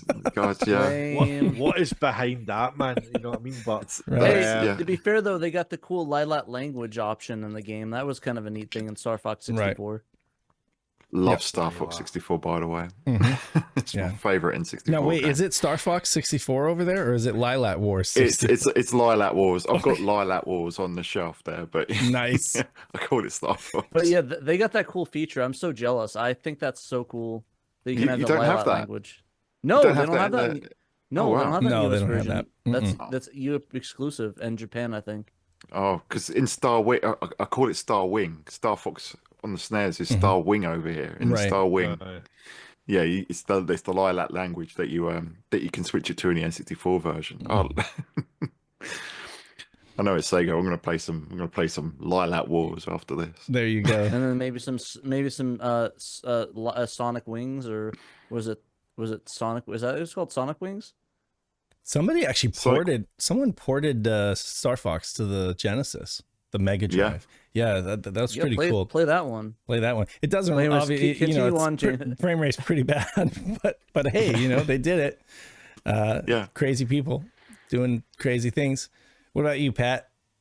You're up next. No, James, were you able to? Did you finish yours, James? Oh, did he finish? no, I didn't finish. You didn't finish. Yeah, Okay. you cut him off. You cut him off, Dave. Well, he's just taking a long time. Let's go, Dave. Let's go. I We lost interrupted him. I lost We interrupted track. his ass.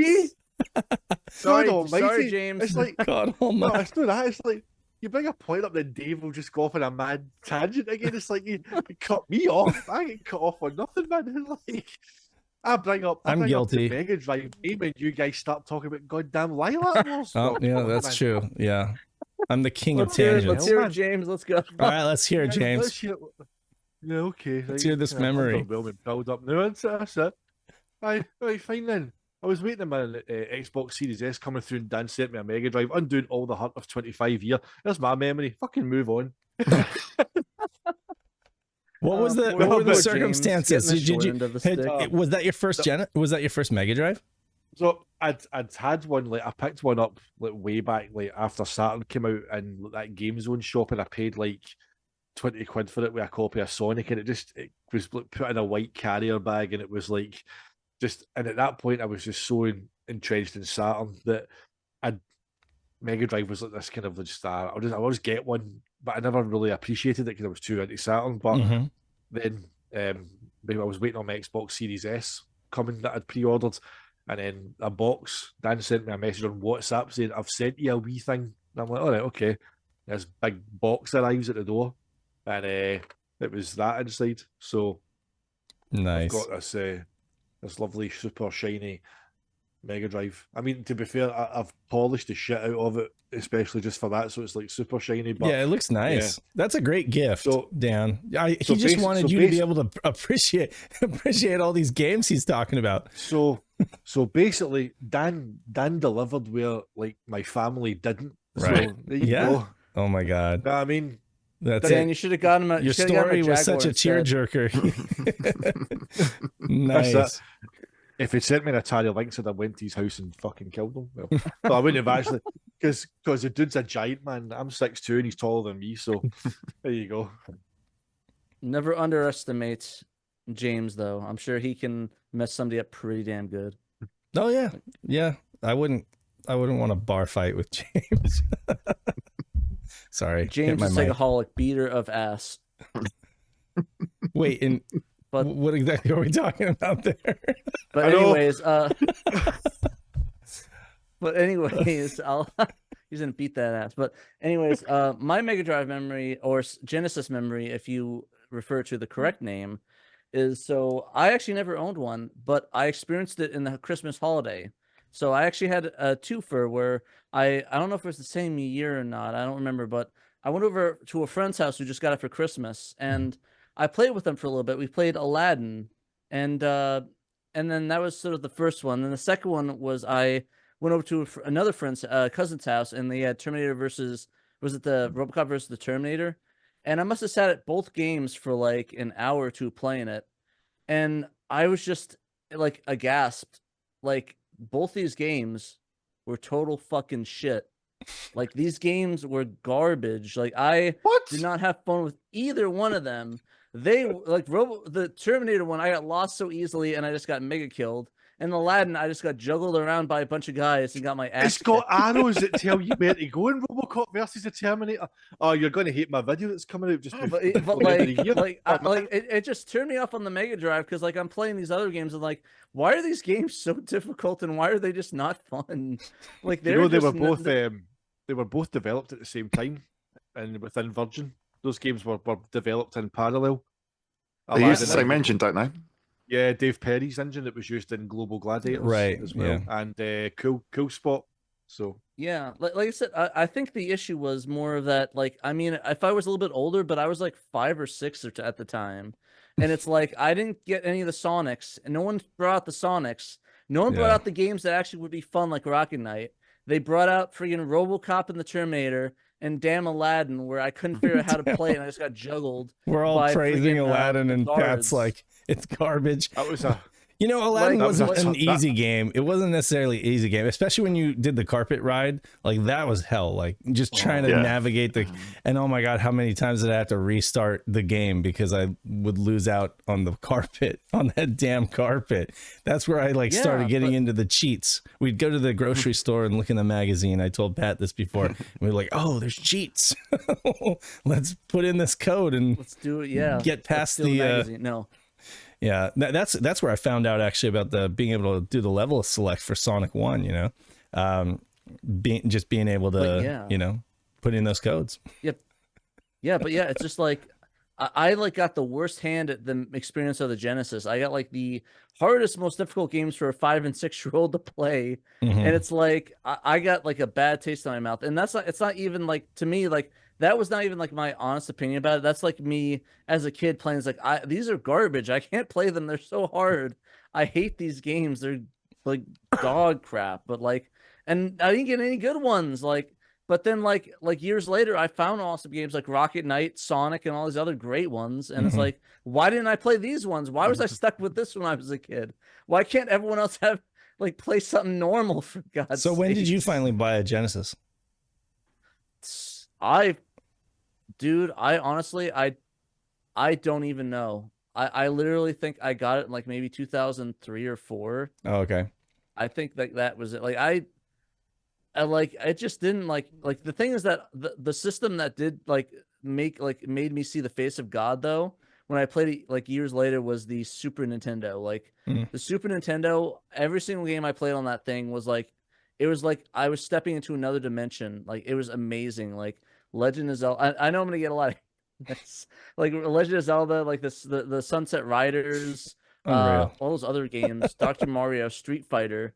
And it's like these games are just blowing me away. And it's like those are the games I got for Super Nintendo. But the Genesis ones, I just got like a bad taste in my mouth from. And I didn't really pick it up till years later. So, yeah, Merry Christmas to my experience with Genesis. Yeah. But you like Aladdin and RoboCop versus the Terminator now, right? No. Like you've played the... No. You know what? Why don't we move on, Dave? What's the next system in the stack on this one? Whenever my RoboCop versus the Terminator video comes out, right? that will convert. You're gonna have to school him to play it. I'll give it another shot. Give it another shot. I'll give it another shot. No, that's okay. We can't all like good stuff. It's okay. I'll give you a pass. But you just weren't, you probably were a little too young for like those games are pretty hardcore, and that's the thing is games, they hold your hand now, but they didn't back then. And it's like, unless you had cheats or something like that, if you were a little kid, you were probably sitting there watching your older sibling play, or your dad, in my case. Like a lot of times, I'd be watching my dad play certain games like RPGs. He was really big into RPGs, and he understood like all the mechanics of leveling up and how to balance his characters and stuff. And like I didn't, that was over my head, so I just like watch him play RPGs until I could finally get into them. But yeah, some games actually I realized what my actually I just realized that what my real experience for the Mega Drive was. Sure. And you guys are gonna be even madder. Oh, it was the great. Genesis collection on the Dreamcast. The Sega Classic collection was my first real Sega. That's a perfect experience. The Smash Pack. The Smash Pack. The Smash Pack, yeah. Yeah. The great needs to be smashed. It needs to be. Yeah, that's what you're supposed to. Those are the instructions. But hey, Altered Beast was amazing. Golden Axe, like despite all the issues of those games, Golden Axe, Altered Beast, Vector Man, Shinobi, those games were muy perfecto. Love those games. Well, that's what I should have experienced when I was a kid. Definitely. That would have blown my mind. See, if I'm 6 years old, though, you know, RoboCop versus the Terminator would be really hard for like a 5-6-year-old, because for me to even get footage of the later levels in that game, I had to use the level skip cheat. Mm-hmm. And then I also had to couple that with the cheat to give yourself 54 lives. Like, basically, because the game is, like, stupidly hard. Like, the boss fights, whenever you fight, like, Ed 209 or Kane, like, if Kane just touches your RoboCop sprite, like, you die instantly. And, like, the only way to beat him, there's, like, 2 ladders either side, then like a bar across the top. So you've got one ladder, shoot down at an angle at him, jump across the bar, and then go down the other ladder. I'm like, is this RoboCop or Mario? Like, what's going on here? And I'm like, RoboCop, you're playing up Donkey ladders. Kong. Yeah. It's like, it's a really, really hard game. And I mean, some of those games were needlessly too hard. Like, they were made for the rental market. They were like, you know, we got to get at least 3 rentals out of this kid. You know, that Cave of Wonders level on Aladdin with the magic carpet. Oh, that's a bitch of a level. Yeah, that was a thorn in my side as a I don't know, 7-year-old or however old I was back then. It was terrible. It was terrible. The Lion King as well, man. How hard is the Lion King? Jesus. Oh, not worth it. These like I'm surprised that anybody likes the Genesis after dealing with those games. Yeah. Holy crap. Well, no, it's a fantastic console. It did have a ton of great games, and I think that it was just an age thing again. Like, so I was the right age to be able to appreciate it, but I can understand where you're coming from, Pat, and that's good that we have like these different perspectives. Honestly, I'll round out the latter part of the Genesis for me with it was Sonic and Knuckles Christmas of '94. Sonic and Knuckles came out in October of '94, and so I was very hyped that Christmas, begging my parents, like, can I get Sonic and Knuckles, you know, because I can put my Sonic 2 card on top of it, or the Sonic 3, you know, that came out like that past summer or whatever. But yeah, so it was amazing. Like, my mind was blown about the whole lock-on technology, because like I just couldn't fathom, like, how does this work? This is amazing, you know, and how it could like retroactively change Sonic 2 just blew my mind. We played Sonic and Knuckles that Christmas '94, and then Christmas '95, November '95 was Vector Man, and that was like one of the first games I ever bought with my own money, because by that time, by '95, we had a PlayStation. The PlayStation came out, and my dad got the PlayStation into the house, and we were playing the PlayStation, and I don't think my parents really wanted to put money into the older console anymore, but like Vector Man came out, and I was just like, oh, I really want this game. So I saved up with my brother to buy it, and we got it at Kmart. It was amazing. It still is an amazing game, Vector Man. That game is a marvel. I love the way man, it looks. Blue sky, right? You know, the music for that game, the pre-rendered graphic, like just the art style, everything about that game is so amazing. And I just bemoan the fact that Sega won't bring that franchise back. I mean, I hope they will consider it at some point. They've got this new directive, I guess, to kind of like bring back old franchises, and I'm hoping to see Vector Man sometime in the future. But they tried, didn't they? They tried, yeah, for the Xbox times. Or something, right? You know, like they tried with the PS2, Xbox. I think there was like loads. There's about 4 different prototypes out there. But I imagine if they're trying to bring it back as if they're trying to do it as a 3D title, it isn't the same thing. You know, it needs to be like a Vector, like Sonic Mania. You know, it needs to be just totally wild, in your face, tons of attitude. amazing music that just melts your face, and it just needs to be Vector Man, but just like in 4K, and I think folks will appreciate it even if it's 2D, just there's so much you can do. There's so much you can do with that character and with the mechanics, like the jump jets and stuff like that, and firing the different and the drill weapon and stuff like that. Even though it was like we had seen the PlayStation and that was really cool, and kind of blew us away with 3D graphics, Vector Man was still like incredibly cool. And my brother and I would like draw the character and stuff like that. So yeah, that Christmas was all about Vector Man for me. Yeah, Vector Man honestly is like the second most impressive like Mega Drive game or Genesis game that blew me away. The Really? first being Alien Soldier. Alien Holy Soldier? shit. Yeah, that's a good one. Alien Soldier just walloped my insides. Holy shit. That game's like Amazing on 11 game. the entire time. It's just like exactly. hype. It's like what Higane did to this SNES. Yeah. It's just so goddamn good. Yeah. Any more Genesis memories before we move on?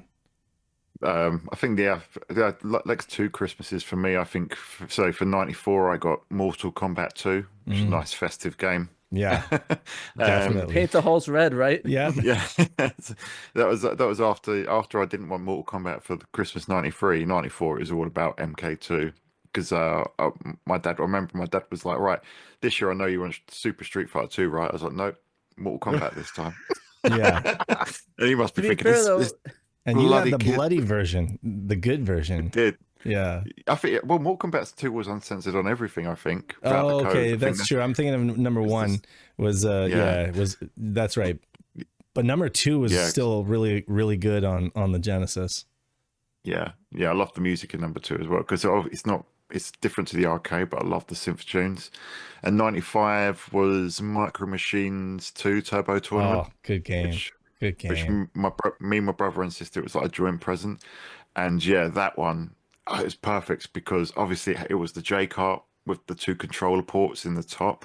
Mm-hmm. And because we had the 6 button pads for Street Fighter and Mortal Kombat, and we still had our 3 button pads, we could play 3 player, and we played that all day. That's incredible how they were able to get the multiplayer by putting the controller ports on the cart. That is crazy. One of the most genius ideas in gaming ever. Seriously. There's another guy we talked to, Dave. Was it Desmond Crisis that did something like that? Yeah, he did that there's another game, right? With another game, and now I'm forgetting what it was. And they messed around with the controller port on the back of the earlier Mega Drive ones. You know how it had that extra port on the back? They were to take that one, the 2 on the front, and then like controller port, like do some crazy, get 6 or 7. I don't know how many he was able to get going, but man, now I can't remember what game that was that they did that with. So there was so to do all the ports? I don't know. I know the J-Kart was with Pete Sampras as well and a few others. But I don't know about using the serial port around the back. That's just a controller port. That's all it is. It's just another controller port. Yeah. So funny thing enough, it's just Joe, Sega RPG fan, he was like tearing it apart. He got a Mega modem, and he was looking at the schematic, and he's like, "This is just a 3rd controller port on the Genesis. That's all it is," and it's just like kind of like button presses, basically, like sending button presses directly over the internet. Is what the Mega modem was. It's crazy. James, you don't have it on your one. Oh, I've got it there. There you go. Have you? Oh, you have got it. Yep. Yeah, but it's inverted. It's so inverted, it's right? It's inverted. A female connector on the back. Yeah, exactly. Oh, it's zero tolerance. That's what the game was. Zero tolerance. Yeah, and I think they inverted it so that you couldn't mess with it. Like you couldn't, accidentally try to be like plugging in a controller into that port. But basically that's what it is. Yeah. And what was the game, Pat? Sorry, you just said it. Beyond Crisis. Beyond Crisis. Okay, yeah. Zero tolerance. So zero tolerance. Zero tolerance. Oh, zero tolerance. Okay. Beyond Zero Tolerance, I believe, is the name of the game. Okay. But yeah. So that Micro Machines game, that's a phenomenal game. Definitely. And that's one game that you should try, Pat, on the Genesis or on the Mega Drive. Which one? The Micro Machines. Micro Machines 2. Either of the Turbo Tournament games, whether it's 2 or 96, It's a lot of fun. they're amazing. You need to get a. I was still playing that game in like 2001. It was because I had a little part-time job around the corner from where I lived, and at lunchtime, my friends, who some of them were school friends at the beforehand, they'd come back at lunchtime and we'd play Micro Machines 2 over lunch. And it's one of those games that like surprised me because I wouldn't, because of the franchise, Micro Machines being like a toy for little kids and stuff. I was like, this can't be good. No, but the game ends up being like going really hard, and it's a lot of fun. Yeah. It's lightning in the bottle moment, I think, as well, because even though they've tried so many times with so many sequels, that Micro Machines 2 is just where it's perfect. Perfect. Yeah. Absolutely perfect. Yeah. Yeah. We could start with you, Dan, though, moving on into what, 90, 95, 96 with the Saturn. Yeah, I mean, my first Sega Saturn Christmas, I got my console in November for my birthday. Right. And I had I'd got the free pack with Daytona USA, Sega Rally, Virtua Fighter 2, and then I bought Nights into Dreams with the 3D controller with my birthday money. But then Christmas, the one game that I wanted was Virtua Cop 2, and that same Christmas, my brother, seemingly as some sort of revenge for me co-opting his Master System, he decided to get Sega Worldwide Soccer 97 for the Saturn. So we got those two games for Christmas, and God, it just felt like, and I think I said as much in my Saturn Success video, because it just felt like I was getting hit after hit. Like Worldwide Soccer was just on another level compared to other football games that we played at the game, or soccer games that we played at the game at the time. And it just absolutely blew us away. It was like instantly like the best football game ever. But Virtua Cop 2, I was so enamored with that. I loved the arcade version, and to me, obviously it's not, but to me it seemed like it was arcade perfect. And my overriding memory of that day is I was playing it, and my uncle came over with some presents for us, and obviously I was 13 at the time, and it goes back to what James was saying about the soft presents. He gave us this these designer T-shirts that are wrapped up, but Right. I was kind of busy shooting guys in Virtua Cop, and I don't think I even paused my game. I kind of took the present, unwrapped it, saw it was a T-shirt, and it was not a T-shirt, it was a polo shirt, and it was a really nice designer polo shirt. I basically went, thanks, and just went back blasting to things. Oh my God. I got into trouble Classic. afterwards. I'm sure the parents were like, That's a paddling. get back in there and say thank you.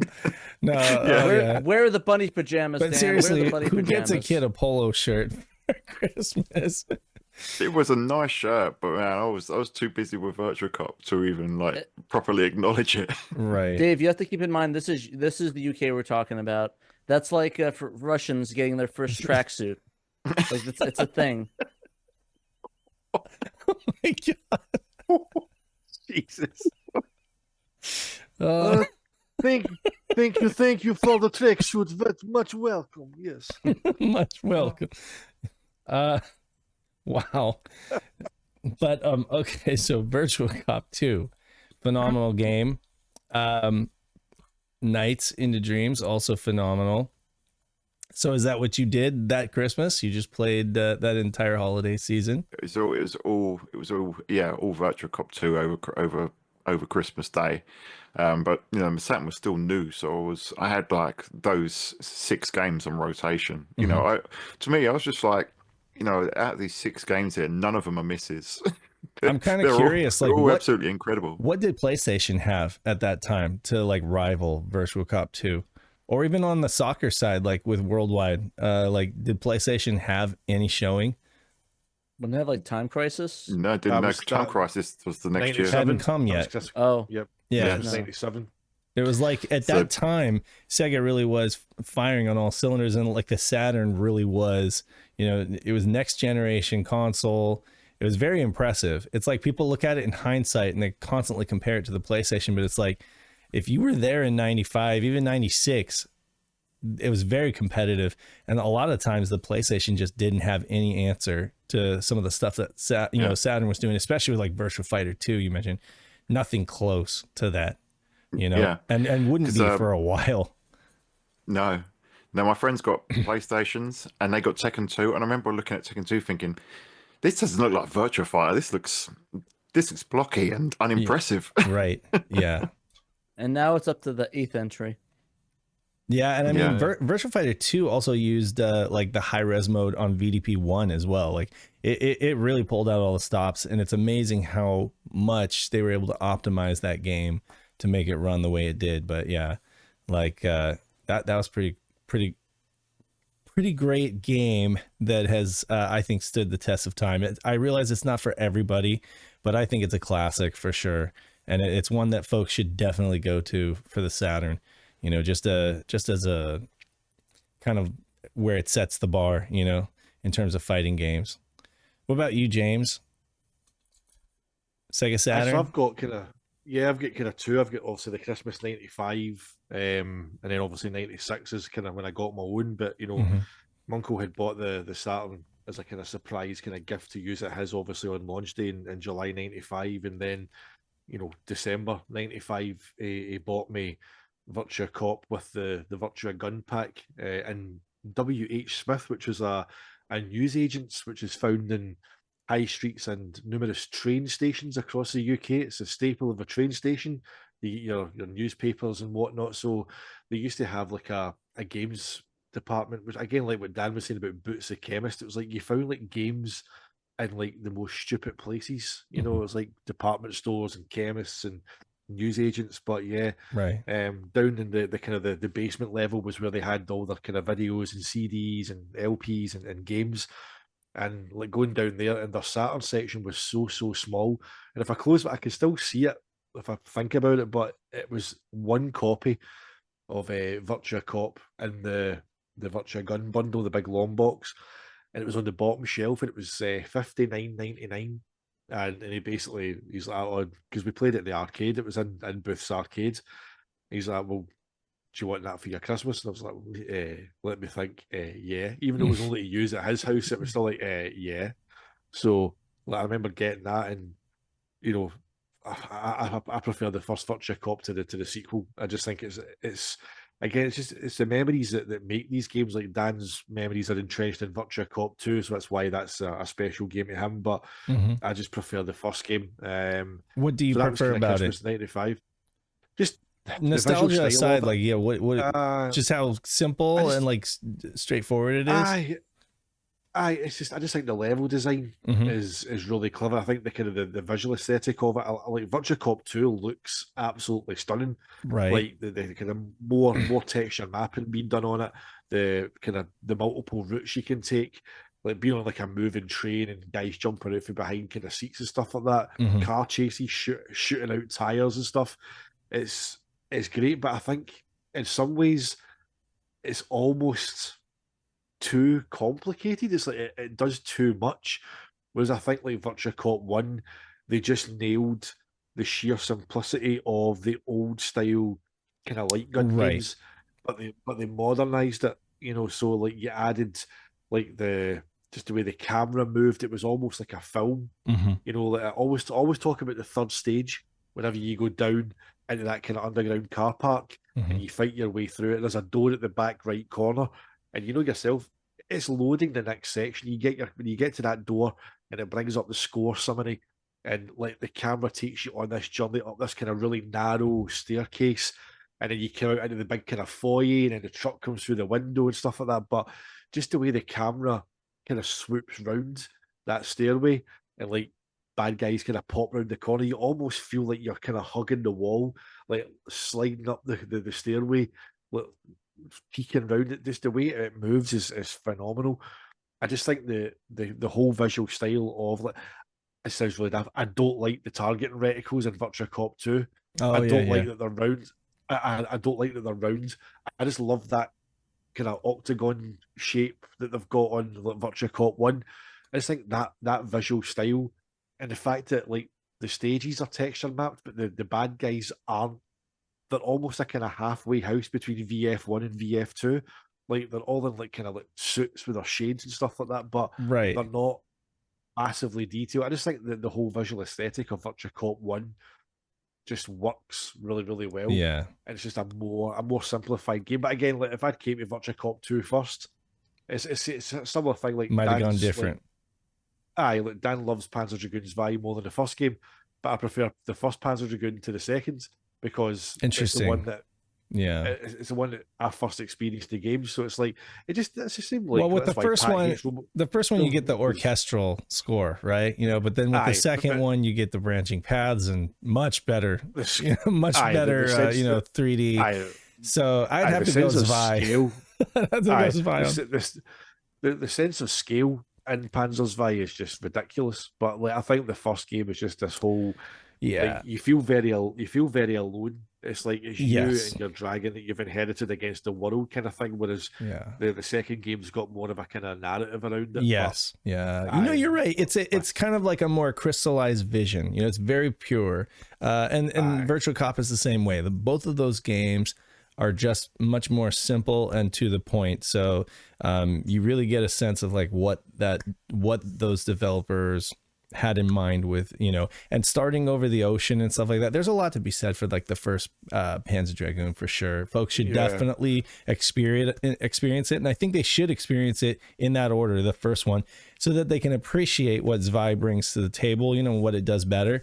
But then also have that nostalgia for the first one and be able to appreciate that opening, kind of cinematic presentation with the panning camera and the orchestral score. So yeah, no, they're both great games. I kind of see what you mean with Virtua Cop too. It's with Virtua Cop as well, is that it's just a very pure, but like well executed shooter. Yeah, for sure. Yeah. So then also like Christmas '96, whenever I got my own Saturn to have at my house. So like I remember there was an advert in the newspaper for Dixon's, and I'm sure it was 249, and it was like a 5-game bundle. So it was like VF2, Sega Rally, Loaded, Thunderhawk 2, Firestorm, and Euro 96, the official game. Wow. So that was the 5 games that I got with it. But I always remember that obviously it was kept up at my uncle's house. So like my mum and my uncle kind of went halfers on it to get me my own Saturn for Christmas '96. But Dan, you remember Dixon's had those big bright red bags with a logo on it, right? Yeah, I remember. So like basically the Saturn, it was a Mark I Saturn. So that and the games and the extra controller were in this big giant Dixon's bag, this big bright red bag. And basically they must have bought it like at least a month before Christmas, which was torture because it just sat in my uncle's front room, right in front of the radiator, right. So it was just sitting there. It was like a spare room. It was just like a spare room, and it was sitting there. So every time I'd go up to his house, like whenever he was busy or something, I would just go in and sit on the floor in front of this red Dixon's bag and just take the games out and just look at them. Like the ones that I didn't. Also, I had like Virtua Fighter 2 and Sega Rally already, but like Loaded and Euro 96 and Thunderhawk 2, like just sitting looking at them and then peeling the bag down to look at the box. And I'm like, ooh, like it's mine. It's my own one that's in there. And just obviously got it on the day and just was amazing. Just like hooking up like my own Saturn in my house. Didn't have to wait until weekends to play it. And I had a wee 21-inch Sony Trinitron 4x3 telly that I had on my computer desk in the corner. And it was quite a feeling as well, because obviously I knew I was getting the Saturn. And I remember packing away the Amiga. Like, so, like, I just shunted that away. I moved it away. I cleared the decks to just kind of make way. The Saturn sat on this computer desk for a while. And then obviously, like, in the months that kind of followed, it made way for a TV unit. So it was given a proper place to sit, not sitting on a computer desk that I'd been using for so long. But it's just, and again, those games like Loaded on the Saturn's not the best version of it, but I've got a lot of fondness for it just because it was one of the games that I got. Like Thunderhawk 2 Firestorm is a really, really good helicopter that's kind of arcades /sim. good kind of gunplay, kind of like gunplay in it, and kind of flight mechanics and whatnot. I had a lot of fun with that. Euro '96 isn't the best football game ever, but there's kind of a lot of comedy value in there for the kind of the commentary, which was even worse than like Worldwide Soccer '97's commentary is hilarious. Yeah, because it was Gary Bloom who used to do the commentary for Football Italia on Channel 4, and classic Channel 4. Oh, but what's that? Classic Channel 4. Classic Channel 4, But in Worldwide Soccer '97, you would like kill somebody on the halfway line, and like Gary Bloom would be going, "That must be a spot kick." Like, no, mate, can it be a penalty? I've killed him in the halfway line. Like, but no, the commentary in Euro '96 was basically an Actua Soccer reskin, right? Yeah, and so it had all the official kind of like tournament kind of signage and stuff like that, and it was playable. I've had a lot of fun with Euro '96, but Worldwide Soccer '97, like, just what a game that is. It's just the best football game ever made, man. It's just like more than '98. Such a good game. Yeah, I prefer '97 to '98 as well. Yeah. Why is that? Just out of curiosity. Something about the gameplay, I think. I think they've got different developers. I think Worldwide Soccer '97 is made by Team Aquila, and '98 is made by Sims, if I remember correctly. So they're different developers, and '98 fixes some of the goal scoring exploits from the first game, and adds loads of content. But there's something different about the gameplay. I think maybe where they've tried to fix, I don't know if you feel the same, James, but where they've tried to fix some of the gaps and some of the exploits that you could use in the first game. It's like it's lost a little bit of the edge. I suppose it's kind of like, you get it every year when the new FIFA or EAFC game comes out. They'll fix whatever was broken in the last one. You always get people saying, you always get people saying that the last one it was too easy to score, then this one it's too hard to score. The first one was too focused on offensive play. Now the new one's too defensive. Right. And I think it's something like that where they've tried to optimize stuff in '98. It's taken a little bit of the fun factor away. I don't know if you can end up with a 1 year that's like the sweet spot, right? And that game ends up being, like popular among retro fans. They're like, that's the one to get because it's, where it was just the perfect balance. Yeah. So the FIFA analogy that Dan used is spot on. That's exact, because like yourself, it's like sometimes they'll tweak like the passing, so like you can't ping the passes about quite as easily. You've got to like charge up your pass or things like that. So they just try to fix or what they felt was improvements, and it didn't. It just took away from it a lot. Like '97 is just pure fun. And yeah, there's like goofy goals you can score and there's exploits, but that's what makes part of it fun. Like you can have these goalkeepers that will make absolute worldies, like, and then you can just totally cheese them to get like a really, like, yourself, Dan, if you go down the wing and fire a cross in, you are scoring a header. Like it's like it's almost undefendable. You just cannot stop that. Once you get to that byline, like whenever I used to play it with Sam, he just make a beeline for the wing, and you knew you had to stop him getting there, because if that cross came in, you were gubbed. Like, but I'm sure half of our listeners have no idea what you guys are talking about. But I will say this: I can honestly say that as someone who doesn't know a ton about soccer, Worldwide Soccer '97 is a fun game to play, even for folks who aren't into sports games or aren't into soccer games. They should give it a go on the Saturn. It's a lot of fun. I think it's pick up and play for sure. And you can have a lot of fun with it. Folks should not sleep on sports games, because there's this feeling or this thought, among the retro game scene that sports games are for the bargain bin or they're toss away titles, but it's really not true at all. And that's a classic one on the Saturn that folks should check out for sure. Yeah, and I guess to cap out the football discussion, I just have to say, just to cap it off, that I think Liverpool FC is the best football club in all of the world. So, whoever's not a fan, sucks to be Dan and I's teams are about to face off during the week. Yeah. And obviously Dan is a Tottenham fan, and I support Rangers. And Dan's team are going to come to my stadium and absolutely destroy us. So, it's not, no, mate. Are you guys gonna go? You guys should both go. That'll be fun. If I hadn't been out of the country next week, then I would have been able to get tickets if Dan wants to come up and go. And the original plan when the draw was made, I looked at the fixtures and I went, please don't be Tottenham on that week, because like I know too many people that could easily get tickets for it. And the plan was obviously to invite Dan up to come and go to Ibrox and obviously see the game, but I wouldn't be in the country, unfortunately. So maybe that's the best thing for me. It's probably the best. Because like what will happen is like Spurs will basically start with a weaker team and they'll have like all their massive multi-million-pound players. Then they'll just bring Son off the bench and he'll just score a hat-trick like Salah did for Liverpool whenever we played them a couple of years ago. Like, it's just I'm glad I'm not going to be able to watch it because it's going to be an absolute trouncing, mate. So don't worry. As a American football fan of the Bears, I'm completely used to being trounced and destroyed every single year of my life. The Bears. The Bears are never back, baby. They're never back. So Pat, you didn't have a Saturn back in the day, but what is your first Sega Saturn Christmas memory?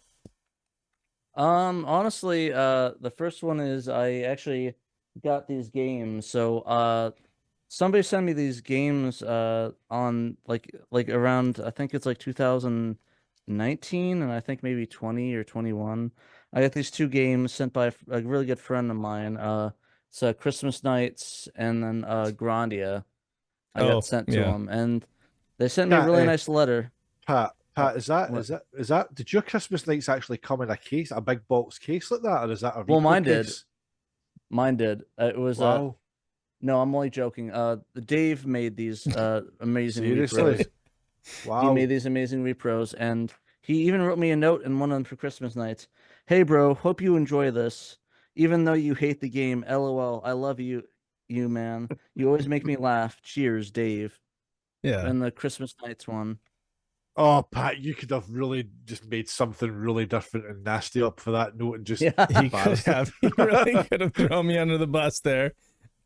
No, I'm reading it verbatim what it says. I keep all the little sweet notes, but the point is that I never really grew up with this thing, and the first year I actually got a Saturn, like actually owned one, was 2016, and it was really the first time I actually got to really play it, and it was kind of a lonely experience because like I was really the only one that I knew that played it. Like I enjoy playing Virtua On, but it like was a bit lonely since it's just me playing it. Right. And like my first game that I really enjoyed that I actually had a great time playing in that Christmas season was the Policenauts fan translation that came out in 2016. So that was one of my favorite ones. But besides that, I really started heating up when, I met Dave and we started SHIRO, and it's started heating up when you met me. It's heating up. It's getting hot and heavy. But it's getting really hot. Like I said, just take off all your clothes. No, but no, it's just been an amazing dream of mine to do this, since it's been amazing time, and I'm glad that the Saturn went from more of a solitary thing to this group of people that make me happy every day of my life. Definitely. Funny enough, like the solitary experience is one we can all kind of relate to, honestly, whether it was back in the 90s or in 2003 or 5 or whatever 16. Okay.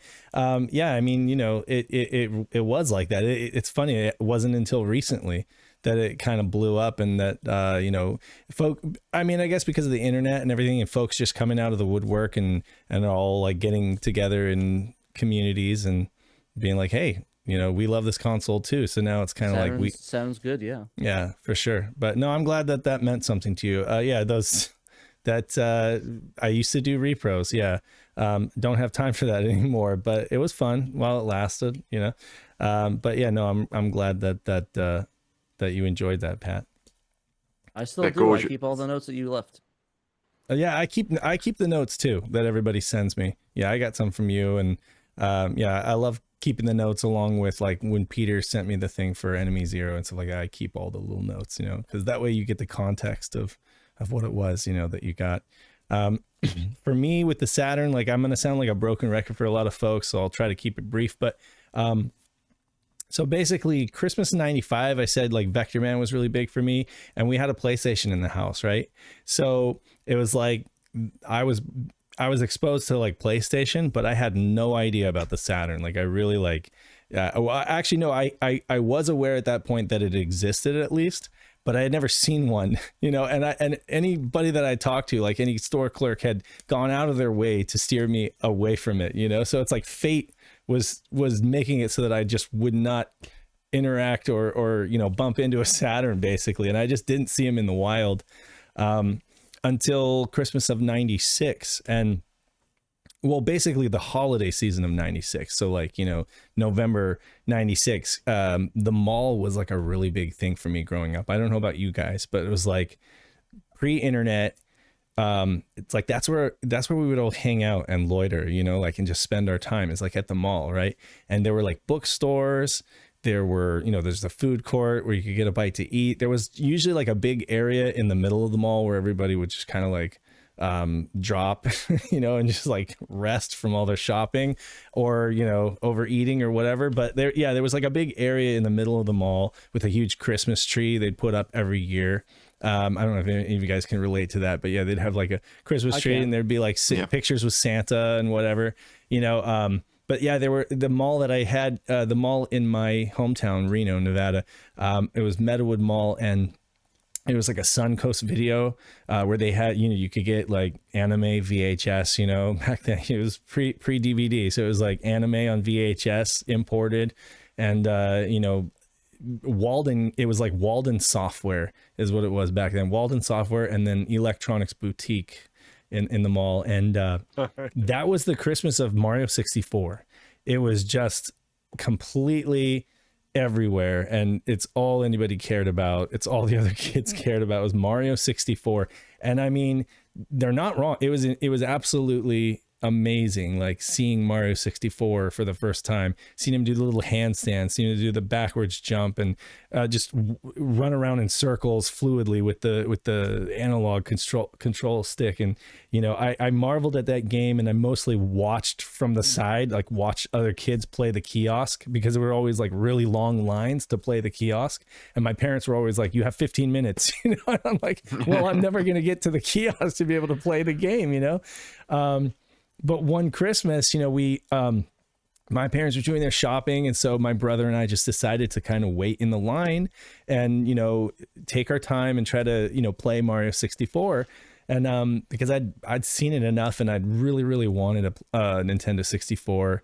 But, you know, out of the corner of my eye, while I'm in this line, or this queue for the Brits, basically I saw Nights into Dreams on this tiny little CRT. Like, they really were going out of their way to like put it, you know, on behind this glass like cabinet, and it was on like it was a legally tiny obligated. It was like an yeah, it was kind of like we are obligated to have this on display even though we don't want to, you know. So it was like, but it just happened to be like I was a captive audience because I was in this line. I couldn't go anywhere.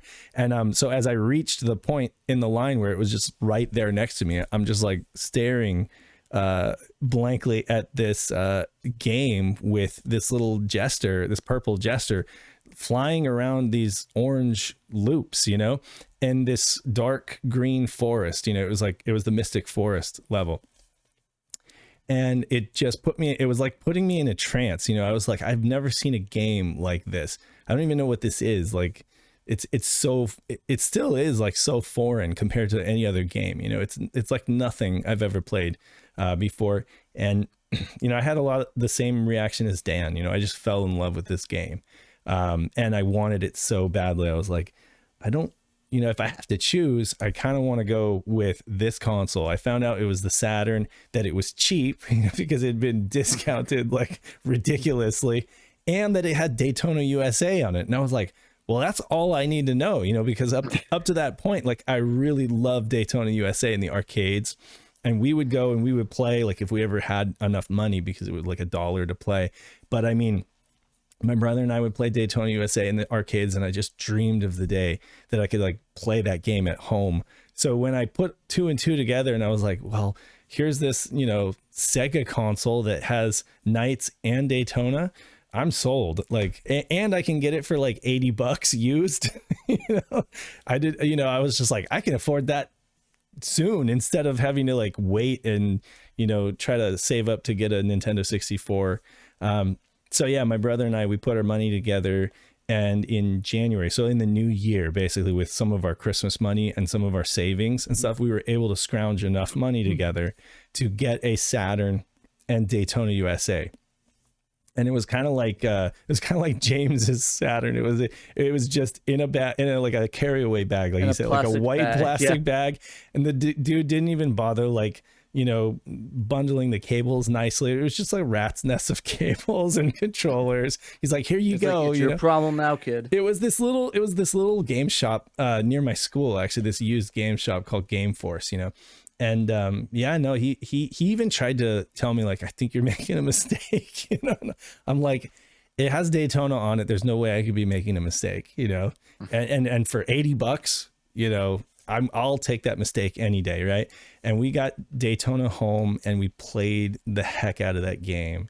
And then of course I saved up to get Knights, but it was like all around that holiday season of 96, 97, and that's my big memory of getting the Saturn and just loving the hell out of that console. It really was my console. My dad kind of just took the PlayStation on the road and it would come favor.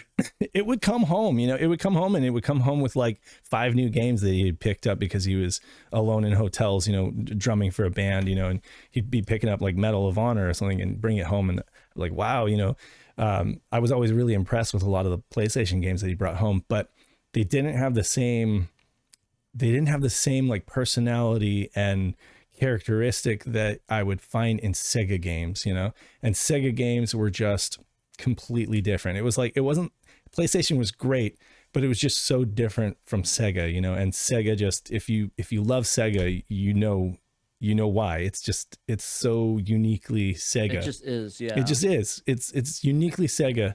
It's one of those things where even now I find that they, sometimes there's glimpses of that DNA in some of the modern releases that they do. But I mean, back then it was just so focused, like all the Sonic Team games and even some third-party stuff on the Saturn. It was just very, very Sega, So yeah, that was a wonderful Christmas season, just picking up the Saturn and getting into it, even though it was kind of already on its way out.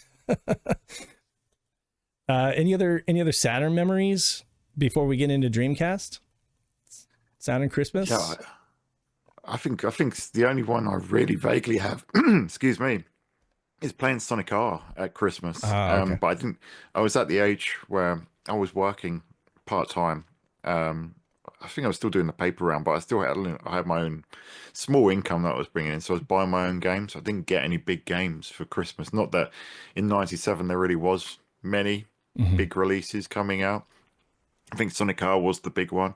But I got that before Christmas, but I was playing it over Christmas. But I think one of the big memories there was just showing it to my friends at the time, and they actually one of them actually bought a Sega Saturn based on that, and then that was kind of it was around the Christmas period where I kind of had a bunch of friends who played Guardian Heroes, Death Tank and Bomberman with me, and a few of them got Sega Saturns.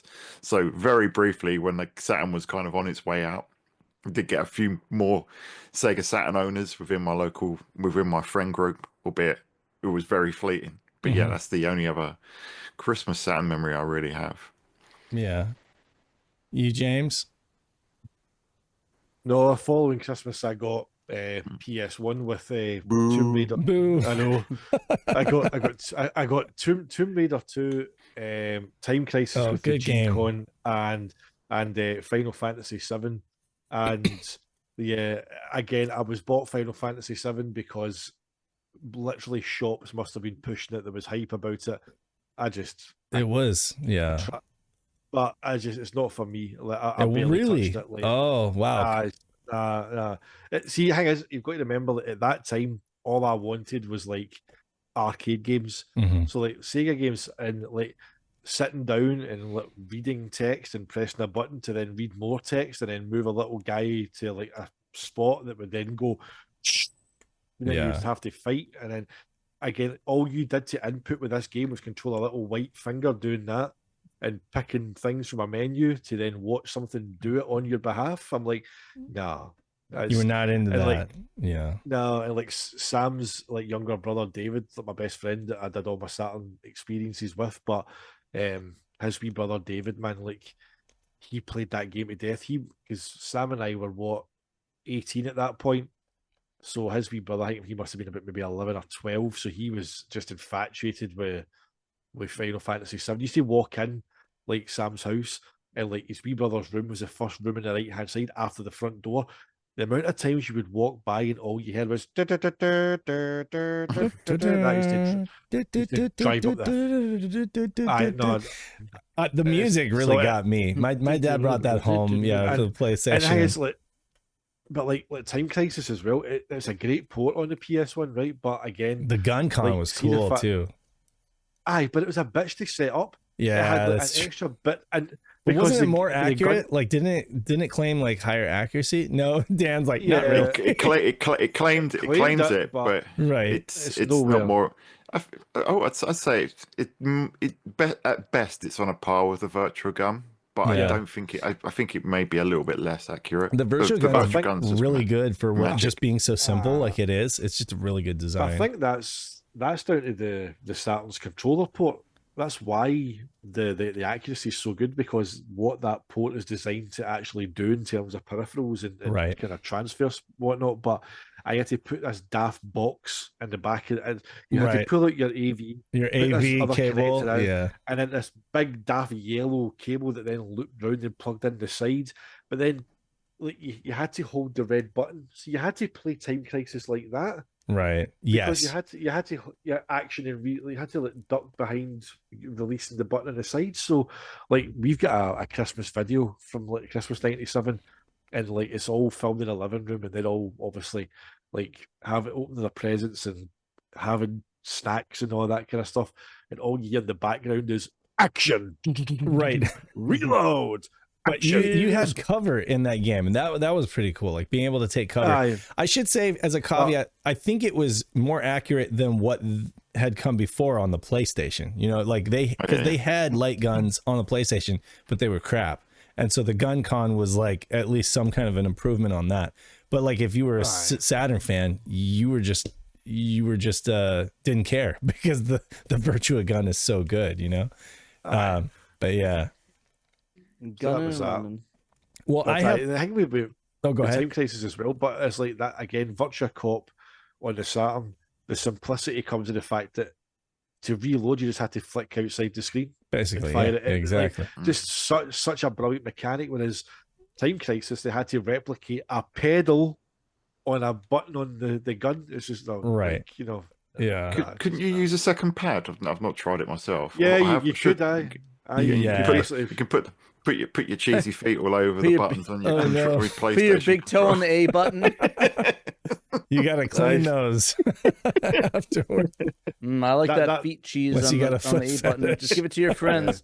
Here you go, mate. Here's your controller. Just like a big cheesy glob. Oh man. So that's why the Mad Catz controllers that your mates gave you always smelt of cheese, right? Because exactly. That's the feet. Toe jam. Toe jam and Earl. So there we go. So I have one more for Saturn before we get into Dreamcast, and Dan can lead that one off. Christmas '97. So Enemy Zero had actually come out, believe it or not, the Christmas prior, the one that I actually got into the Saturn, but I had no clue about it. I was just kind of like finding out about everything as I went along, and there was just very little information available. We didn't have we didn't have an official magazine in the States. We did have a shop, Barnes & Noble, that would import your guys' mag. And so I did end up falling in love with that mag and getting a complete collection of OSSM. But you know, back then it was just like I had to just basically search high and low for any kind of information about Saturn, because it wasn't easy, because it was kind of pre-internet. It wasn't pre-internet, but the internet was incredibly nascent. And I was young enough, I didn't know what sites to go on. So it was like I was just trying to find out information from anybody I could, but nobody else at my school had a Saturn. So it was like, you know, I would just kind of find out about stuff as I could, you know, from either the library or, you know, maybe some game magazine, multi-platform game magazines would have some stuff about Saturn. But essentially, this copy of Enemy Zero showed up in my electronic boutique somewhere in the middle of the year, and it just sat on the back shelf. They would put all the Saturn games at the very back of the store, all the way on the bottom. And it's like, unless you were like me, really going out of your way trying to look for Saturn stuff, if you were an average consumer, you would just never even know that it was there, you know. And it was like they would just put the PlayStation and Nintendo 64 games out front center with the big standees and stuff like that, but any Saturn stuff was relegated to the back of the store.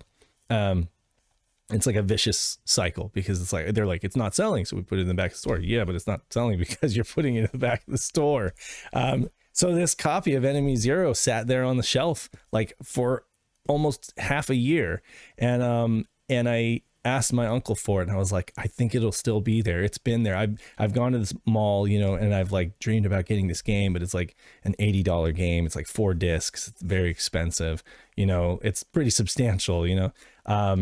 And I wanted it just because it looked so cool, you know, and I was like, you know, this looks badass. This is going to be awesome. And it was like kind of a mature title, or like I think it's rated teen. So, you know, that appealed to me as well. So yeah, essentially I asked him for Enemy Zero, and he came through on Christmas '97. He got me Enemy Zero, and I played it with my little brother, who was probably way too young to play that game with me. And yeah, no, we shit bricks, like just playing that game. It was really scary. We played it in the dark, like a foot away from this Commodore monitor. We had this little AV Commodore monitor that we hooked the Saturn up to, and we'd be like lying on our stomachs in the dark playing this like horror survival game. And I mean, when you get killed by the aliens that you can't even see, which is very reminiscent of like Aliens, you know, it just scared us shitless, and then we had nightmares about it. But at the same time, we couldn't stop playing this game because it was just, you know, forbidden fruit. I don't even think my mom knew that my uncle got me this game that ended up having like, you know, like a naked scene in it, you know, where she gets out of like the cryo chamber, you know, my brother and I. Anyway. You know, needs their first experience, Dave. It was an early education. But no, that was a lot of fun. And also my dad got me Myst. It was kind of like, oh, you're into this weird console, the Saturn. Here, I got you Myst, you know. And you know what? I loved Myst. I played Myst for the first time on the Sega Saturn. It was kind of that, if you can relate to this, it's the game that you kind of didn't ask for or don't really want, so you maybe you put it on the bottom of the pile, and you're just like, we'll see, we'll get to this at some point. But when we had kind of exhausted Enemy Zero, we popped in Myst. Amazing game, and it plays amazing on the Saturn, and so it was a really enjoyable experience, and I still have a fondness for Myst to this day, and I experienced it first on the Sega Saturn. So yeah, that was fun. Go ahead, Dan. Bring us into the gonna party like it's 1999. Because we have to skip 98, right? Well, unless you have any 1998. Yeah, if we're talking Dreamcast, I'm gonna have to skip 99 as well. Because okay. Yeah, because James and I are impatient that we were. Obviously, we didn't know each other then, but we both did the same thing, in that we couldn't deal with this huge, like, 15 month gap between the Japanese release of the Dreamcast and the Western one. So I imported my Dreamcast, and I loved it. I absolutely adored the console. I was playing all these games. I was getting games cheap before they even launched over in the West. But that made it difficult for people with to buy me presents and stuff for Christmas. I do remember the first Dreamcast Christmas, and I was talking to a lot of like my friends at the time, and they were all just raving, "Oh, have you played the Dreamcast?" I said, "Yeah, I've been, you know, I got one, you know, quite a few months back," and they were like, "Oh yeah, I got it for Christmas," and it was amazing. So it was awesome. It was lovely seeing that buzz about it. There was a buzz about Sega that there hadn't been for like about 5 years. Everyone was talking about it, but I didn't have a game that I can remember really playing much for Christmas 1999, because all like the games like Soul Calibur and Power Stone and stuff I'd been playing, you know, for months before. But what really sticks with me is Christmas 2000, and again,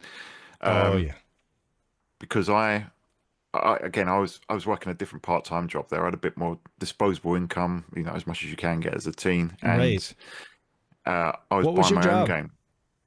I was a part picker. So basically, I worked in this warehouse, and they'd like ship out car parts to different like it was a Ford warehouse. So all these different Ford dealerships and places, repair centers, they'd say, right, well, we need this part, and they'd come into this warehouse, and then like it could be like, oh, we need these spark plugs and these light bulbs. You'd have a tiny little bag that you'd give to the van driver, or it could be like, oh, by the way, we need the panel for the side of a transit van. And you'd have to go up and you'd have to get the whole transit van side and carry that down. So that was that Wow. was my job, and it was £2.36 an hour. And at the time, I thought, oh yeah, if I work this many hours, I can afford one Saturn game or one Dreamcast game by that point. Yeah. And it was there where I was actually saved up for my Dreamcast. So yeah, I was working that job, and I was able to buy games with a bit of frequency. But when it came to kind of the winter of 2000, that's when I got my DCX disc. So that let me play PAL games on my Japanese console. And of course, December 1st, I think it was, Shenmue comes out. Right. So I had to get that day one. It'd been out in Japan for a year. I couldn't, I tried playing Japanese RPGs on Saturn and Dreamcast, and I thought this game I need to get the English version. So I got my DCX, got Shenmue, and of course I played that all the way through December. That took me through the whole month. And of course, anyone that's played Shenmue all the way through will know that at a certain point, it turns into a Christmas game effectively. It starts off November when it rained and snowed. So did Shenmue come out earlier for you guys? Because for us, it came out like it was the day after my birthday, which is the 28th of December. So and I remember that vivid. Like for us, it came out the 29th of December. I'm pretty sure. I might have to check. I've just looked it up there just now. Shenmue came out in North America on November 7th, 2000, and we got it on December 1st, 2000. On November 7th. So you guys, okay. So you guys got it. You guys got it a month.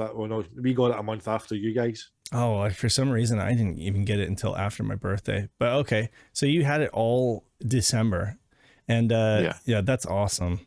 Yeah, phenomenal. I was telling game. anyone that would listen. Yeah, I was telling anyone that would listen that it was the greatest thing ever made.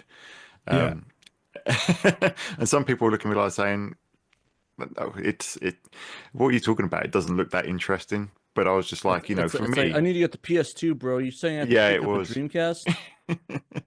I mean, you put yourself in that moment. You put yourself when it came out. Again, there was nothing like it. It inspired so many things that have come after it that it's like almost it's kind of like Star Wars. Like there's a lot of kids that will look at the original Star Wars films now and be like, what's the big deal? But it's like they've been growing up on cartoons, like fast action cartoons that have been inspired by Star Wars, and it's like, so they don't understand what's special about it. But yeah, Shenmue was like nothing else, right? I mean, you're living it. You're walking through these environments and interacting with like the arcade and stuff, talk about the Christmas part in Shenmue, and there's a guy dressed as Santa. Yeah, that's the thing. You start off in November, and it's quite subtle because and this is when I was first playing it, and I can play for it, I can whiz through it now, but at the time it was just like I was taking everything in. You start off in like late November. You just trying to find these killers that have murdered your dad, thinking that you're going to find them in the game. Obviously, spoilers, you don't. And you don't even find them in either of the sequels, but there we go. But you investigating absolutely everything, and you're like you're working you're getting your allowance every day. You're doing the gachas, getting all your little Sega figurines. And at the time, again, because it was unlike anything else out there, like when he's getting them up and going, "I know this," and showing them up on the camera, I'm like looking at every little detail on there and just being, oh wow, this is amazing. So I really took my time with it, and it really saw me like into the Christmas period. And my first memories of that is it gets to a point in kind of mid-December in Shenmue. I think it's like mid-December when the snow starts falling, and you see someone dressed as Santa Claus go around, and you hear a bit like of Christmas music and stuff, and it really becomes a Christmas game. And yeah, it was just like it just landed perfectly for me then, because it's like you were saying, Dave, I was so deeply immersed in there. And when it just felt like it was Christmas in the real world and it was Christmas in Shenmue at the same time. Yeah. And it just felt absolutely perfect. Perfect. Yeah, that's what that game really did, is it really did master like the whole immersion thing, you know, with the day-night cycles, like in the weather and stuff. It was so immersive, and I don't know that there was another game like that that really puts you in the game as much as Shenmue did. That's something I wish that, it's like, I think a lot of us Sega fans and Shenmue fans wish that we could convey to people, and that people could like experience that and know what we're talking about.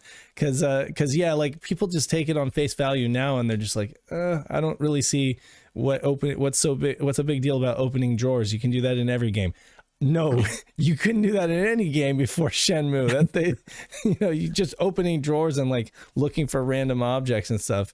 Imagine the number of games that inspired, you know. But they're like, yeah, in order for it to be truly immersive, you got to be able to just open everything, you know, and root around and see what you can find. Yeah, so. And it's just so intricate and intimately designed, you know. They've obviously you can tell that they've built absolutely everything meticulously in there. The buses run on schedule. Yeah. Whereas if that game came out today, you know, at the beginning it would boot up and it would say, right, well, we're using this engine for the physics, and we're using speed tree to procedurally generate all of the vegetation around it. And I think that's where modern open world games lose a little bit of their soul, whereas Shenmue is just full of love and care and attention to detail, and you really experience that when you immerse yourself in that world. That really comes across. It's got a lot of atmosphere too, with the bar or the billiards and the tattoo parlor and stuff, and all that stuff. Yeah, there's so much atmosphere. Yeah. Are you a fan of Shenmue, James?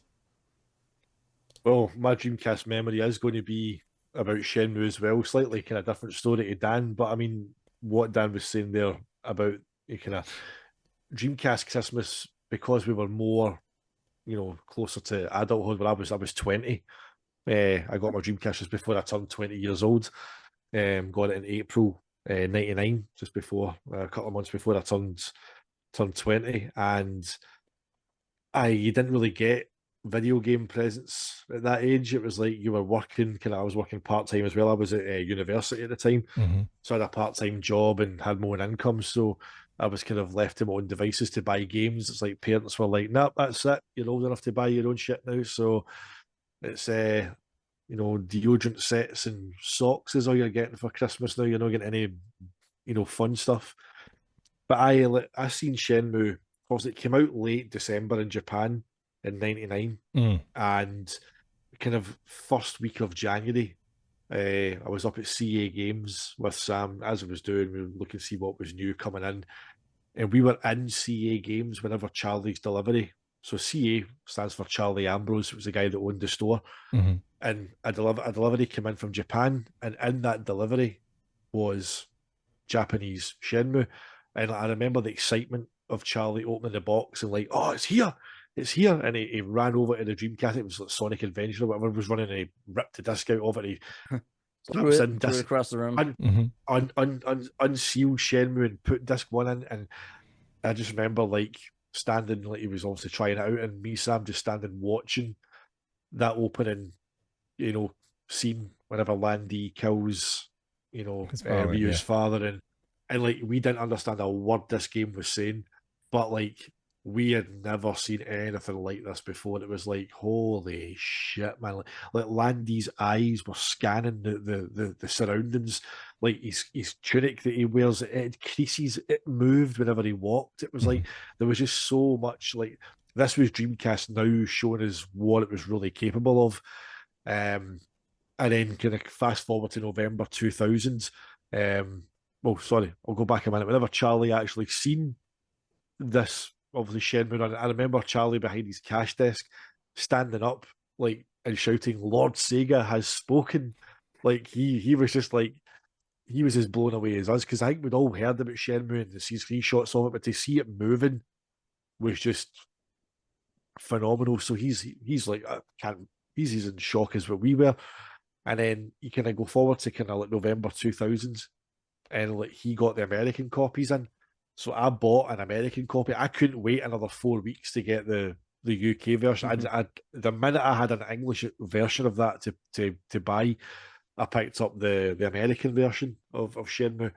I just remember like Sam and I getting back to mine and working our way through it, and just unbelievable. Like, as Dan was saying, like you can really sense the sheer amount of kind of passion that went into making Shenmue. It's that, and as he also said, like now you can fly through Shenmue, like no problem at all. You know where to go, who to interact with, how to progress through the game. But to go back then, whenever you're picking it up new, you were so immersed in that world that you wanted to talk to everybody. It didn't matter if they said the most mundane stuff. You just wanted to interact with every character.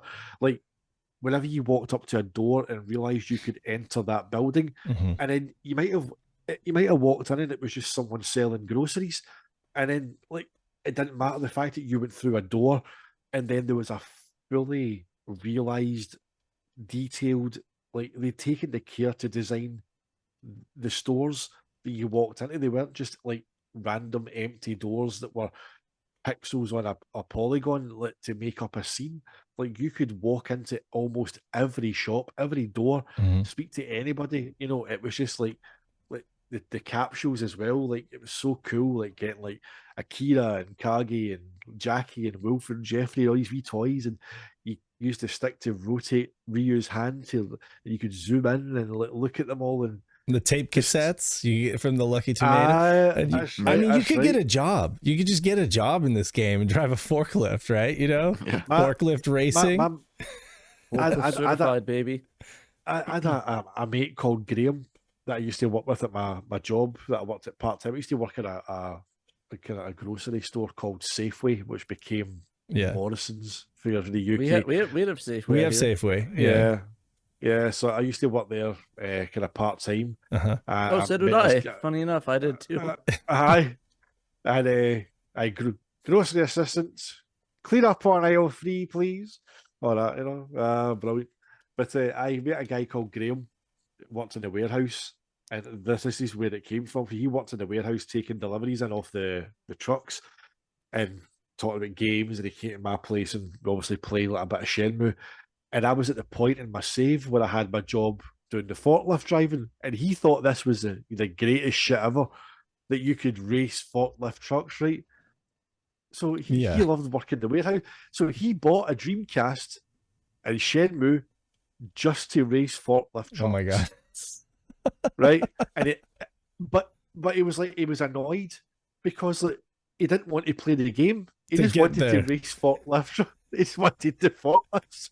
So I mean, he probably was happy when they had like stuff like a forming simulator and all that stuff that came out. But again, Dreamcast managed to sell itself to somebody because of forklift racing and Shenmue. That is crazy.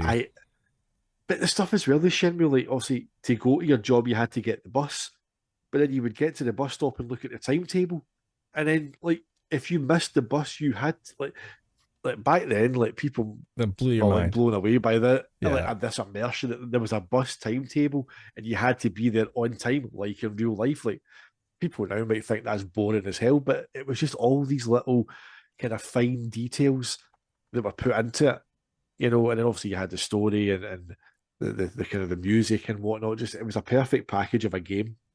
So yeah, it's not so much a Christmas memory in terms of like being bought gifts like in kind of years gone by when you're younger, but I just like it's the holiday. It was that entire season, you know, because it was so big, season. And that you probably played it a couple times. Like it's crazy. I think for a lot of us Westerners, like it was almost like a tour of Japan. You know, it was like being able to walk those streets and kind of see the culture, and you'd see the weird like space heaters that they've got, you know, in the warehouse and stuff, and differences that in our culture and things that we use and stuff like that. It's just you know, a lot of similarities, but you know, just some things that are just you'd feel kind of steeped in the culture as well.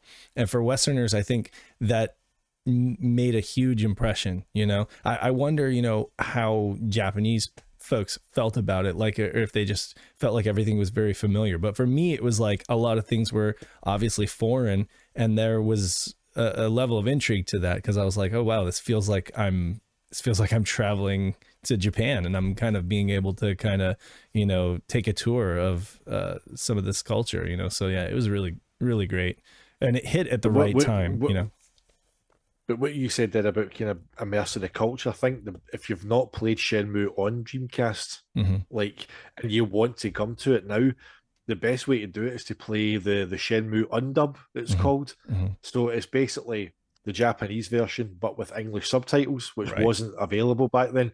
And it also brings back like the branding. So like Coca-Cola's back in the vending machines and stuff like that. Just little things that were removed over here that, you know, it just adds it back in. Just again, that sense of immersion. But obviously back then we didn't think the voice acting was cheesy.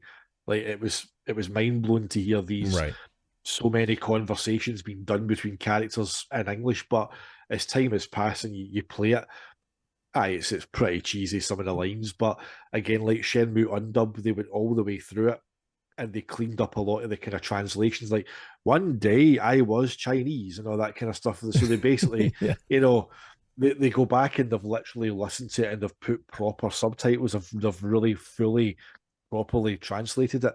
Yeah. And I think playing it and hearing all the spoken language in Japanese, I think that really just sucks you right into it. Like the setting, the story, but hearing the characters. Now, we don't know if the Japanese players think that their voice acting's cheesy. Right. Like, to us, it's like watching anime, though. It hits different, you know? Yeah. So that's definitely, if you've not played Shenmue on Dreamcast, I think the chances of people who haven't been pretty slim if they're listening to this, but the Shenmue undub is absolutely brilliant. It's my preferred way to go through it now if I ever go back to it, just to kind of get that immersion. Yeah, I haven't played the undub. I've played the Dreamcast version of Shenmue 2 with the Xbox audio, inserted into it, and that's how I played Shenmue 2. That's the most recent way I played Shenmue 2 on the Dreamcast. But I should definitely take you up on that undub. That sounds good. Sounds like a good way to spend some time. Definitely. I think I got both those on my ODE, but I'll have to double check. So what's yours, Pat? Dreamcast means a lot to you, Pat, I know. And I know you have a huge Christmas memory with the Dreamcast, right? Yeah, I actually have a picture of it. I'll see if I can... I actually have the picture of the exact moment. Let me see if I can get it up real quick. That's what he said. Shut up, Dave. That's See, my line. I know. I thought let's just keep this nice and wholesome, but Dave just had you never could. There he is, little Pat. How old? That's amazing. Was that like 9? 9 years old. So I was 9 years old to Dreamcast. So I got the Dreamcast in about Christmas of '99. I was a big Saturn fan, or big Dreamcast fan. Big Sega fan. I got a it's like 1 a.m. here. So I got the the Pico, the Game Gear, and the Dreamcast. Yeah, I know what you're saying. I select winners in this family. I'm all about those winner consoles, right? Those big success ones. But I got it in '99. I think I got it because we played a lot of House of the Dead 2 in arcades. And like I love that game so much. And like I guess my mom saw that and got the Dreamcast for me for Christmas. She got me these two exact games I've read here: House of the Dead 2, and then Sonic Adventure for the Dreamcast. And these two are two of my favorite games of all time, and I played the absolute hell out of these games. I went through these all mode, all the good stuff, and these cases are rough to the wear, or more rough for wear, to be honest. Well loved. Worse for wear. Well loved. Worse for wear, but yeah, it's very, very good quality, very great games. I love them. I have the same Dreamcast, but I have a different box. But I have the box. Nice. My Dreamcast. Yeah. Same version of the one I got for Christmas in '99. Love the Dreamcast so much. I got it. I played the absolute hell out of both those games, and the library grew. And I even got like a bunch of games subsequent Christmases. Like one of my favorite games, 100 and I think it's 1 or 2 Dalmatians for the Dreamcast, which actually is a pretty underrated game. I actually did enjoy that for the Dreamcast. I'd highly recommend people check that one out. It sounds weird, but it actually was pretty decent. So hold on. You didn't like Aladdin or RoboCop versus Right? the Terminator, but you like 102 Dalmatians. I knew Hey, the game was actually fun and beatable. I could actually beat it at a point versus in Aladdin where I just get juggled by you were older by the guards. And you weren't 4, you were 9. So 9 is like, yeah, I had a little bit more skill. Yeah, definitely. A little bit more skill then. If only you'd played Aladdin when you were 9. I probably would have hated it even more. Oh, but God. anyways, but continuing on, but I got the Dreamcast then, and I've been a massive fan ever since. I continue to support it even to this day. I think I'm up to like 70 or 80 games for it, I think. That's amazing. But yeah, I love the Dreamcast. One of my favorite consoles, probably my favorite console of all time, is definitely up there. I love the Dreamcast, and it's my favorite Christmas memory, and I played the hell out of it. I still love playing it to this day, especially House of the Dead 2 and Sonic Adventure. So, and you will be buried. Highly with recommend. Oh yeah, I do have it in my will that I dream. will be buried with the Dreamcast. Yeah, that is in a which in one my though? will, Your so, cute little pink one. What was it? The Hello Kitty or the Soccer War? Which one? Which is the pink one that you have? The Soccer Wars. That's the Soccer Wars one. Okay, yeah, yeah. I think I'm just going to be buried with that one right there, just because it's easier and it's more the iconic. OG. So it's like exactly, and I'll just go down with that. So yeah, super excited for that. So that's going to be fun. But yeah, love the Dreamcast. One of my favorite holiday memories, and playing those games are just amazing and brings back awesome memories of playing House of the Dead 2 with my grandma. That was a fun one. That's extreme. That's nice. She played Smash with me too. She's pretty. She's a cool grandma. Gamer. She's a cool grandma. Yeah. She joins us in our streams too. So that's nice. That's the other grandma. Oh, that's the other grandma. Well, then you have 2 cool grandmas. I do. Yeah, I have a lot of cool grandmas. So were you have a gun each? Were you taking turns? Were you actually like, playing 2-player? I think I let her use the gun and I use the controller. Yes. Nice. Was it the official gun, or did you not get the official gun? They didn't. No, we never got. We got the Mad Cats one. Mad Cats, yeah. And unfortunately, that one was it turned into a console killer because I put it into ports and it would just kill my Dreamcast control ports every time. It was like a voltage thing, right? Yeah, it was a console killer, unfortunately. So that's killed a number of Dreamcasts in my days. That's why you have to replace the F1 fuse on the controller board, people. Because if you pull the controller out while it's powered on, you can blow the fuse and you can't reset it. So that's why you mod the controller port board and put an you replace the F1 fuse with a resettable fuse. So if it ever does blow, you just turn the power off and back on, and you're back in business. So I'll have to get one of those for the Dreamcast. I have to replace those, but I do have a couple of Dreamcasts though that are actually like I think the one in there actually has the fuse blown. Well, that was my OG one, so that one I could probably replace that one. Let me get that up and running. You can buy a kit on eBay. It's like 10 quid, and it's got like a blue LED, or it's got a pack of LEDs, different color LEDs, the F1 fuse, the new resistor, and it's got the battery holder, so you can take out the actual soldered in battery, and it just basically turns it in. It's a little kind of black plastic holder. So if your battery runs out, you just open the console, take the battery out, put a new one in, or else you could actually buy a rechargeable and just leave it sitting in the console, and it will just keep recharging its own battery, so you never have to set your clock. Then again, if you're going to bury yourself with it, you just leave it dead, because you'll both be dead. It'll be just like me. It'll be just like you. But Pat's batteries ran out too. That's yeah. You can't reset this fuse. We are running up on like 2.5 hours here. I'll try to be quick with mine. Yeah, that's what my record time says. But that's okay. It's been great conversation. So, I kind of lost track of time. Plus you have me on the cast, so then that's a lot of extra talking. Let's see. I'll try to be concise about this. Dreamcast, it launched September 1999, and it was a huge thing. Like my dad got it on the launch, and we played games like Sonic Adventure, Blue Stinger, Ready to Rumble Boxing, and Soul Calibur. So we had been playing it, since September and leading up to the holiday. But what was new for me is that I was working. So like James and Dan, like I joined the workforce, and it was my first job working at Sears. And I actually worked downstairs in the jewelry section, like I sold watches. I was like 15 and a half in a suit selling watches, you know, for commission, right? And I mean, it was just like I set my sights. I was like, I do not want to flip burgers. I don't want, like, I kind of want like a job where I can pretend to be older than I am, you know. So I would wear like a Christian Dior suit and go to work and sell watches at 15 and a half. But the fun thing, it was my girlfriend actually worked at the same Sears, and she worked upstairs in the kids clothing department. And funny enough, this is still in that kind of awkward period where department stores didn't really know where to put video games. So they would just put them up in kind of like, well, the kids clothing section, it's kids, right? So, you know, maybe they'll, you know, notice the video games and we'll sell some of those as well. So on my break, I would go upstairs to chat with my girlfriend, but I noticed, wow, they've got Dreamcast, you know, they've got a huge Dreamcast kind of like corner in the kids clothing section. So I was just like, I know how I'm spending my breaks. You know, I'd go upstairs and I'd play Dreamcast kiosk on my break. I'm sure that's she loved that. Well, what's funny, going up like, oh, there you are, my beloved. Not you, the Dreamcast. The Dreamcast, yeah. What's right?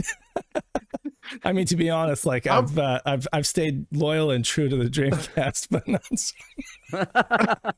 not. But no, what's funny is I'd go up there. You made the right choice. I would go up there, and here I was, like this 15-and-a-half-year-old in a suit. I'm playing the Dreamcast kiosk, right? And people would come up, moms, you know, other dudes would come up, and they would be like asking questions about the Dreamcast. And the dude they had behind the counter had no idea what he was talking about. And I'd be like answering their questions, and I'd be like, no, this is a great game, or no, this isn't a great game, or, you know, forget the PlayStation 2. Get a Dreamcast, you know. And the store manager was like, you sure know a lot about video games, don't you? And I'm like, yeah. And he's like, you want to work behind the counter? You know, you want to come up to this department and sell video games? And I was like, yeah, absolutely.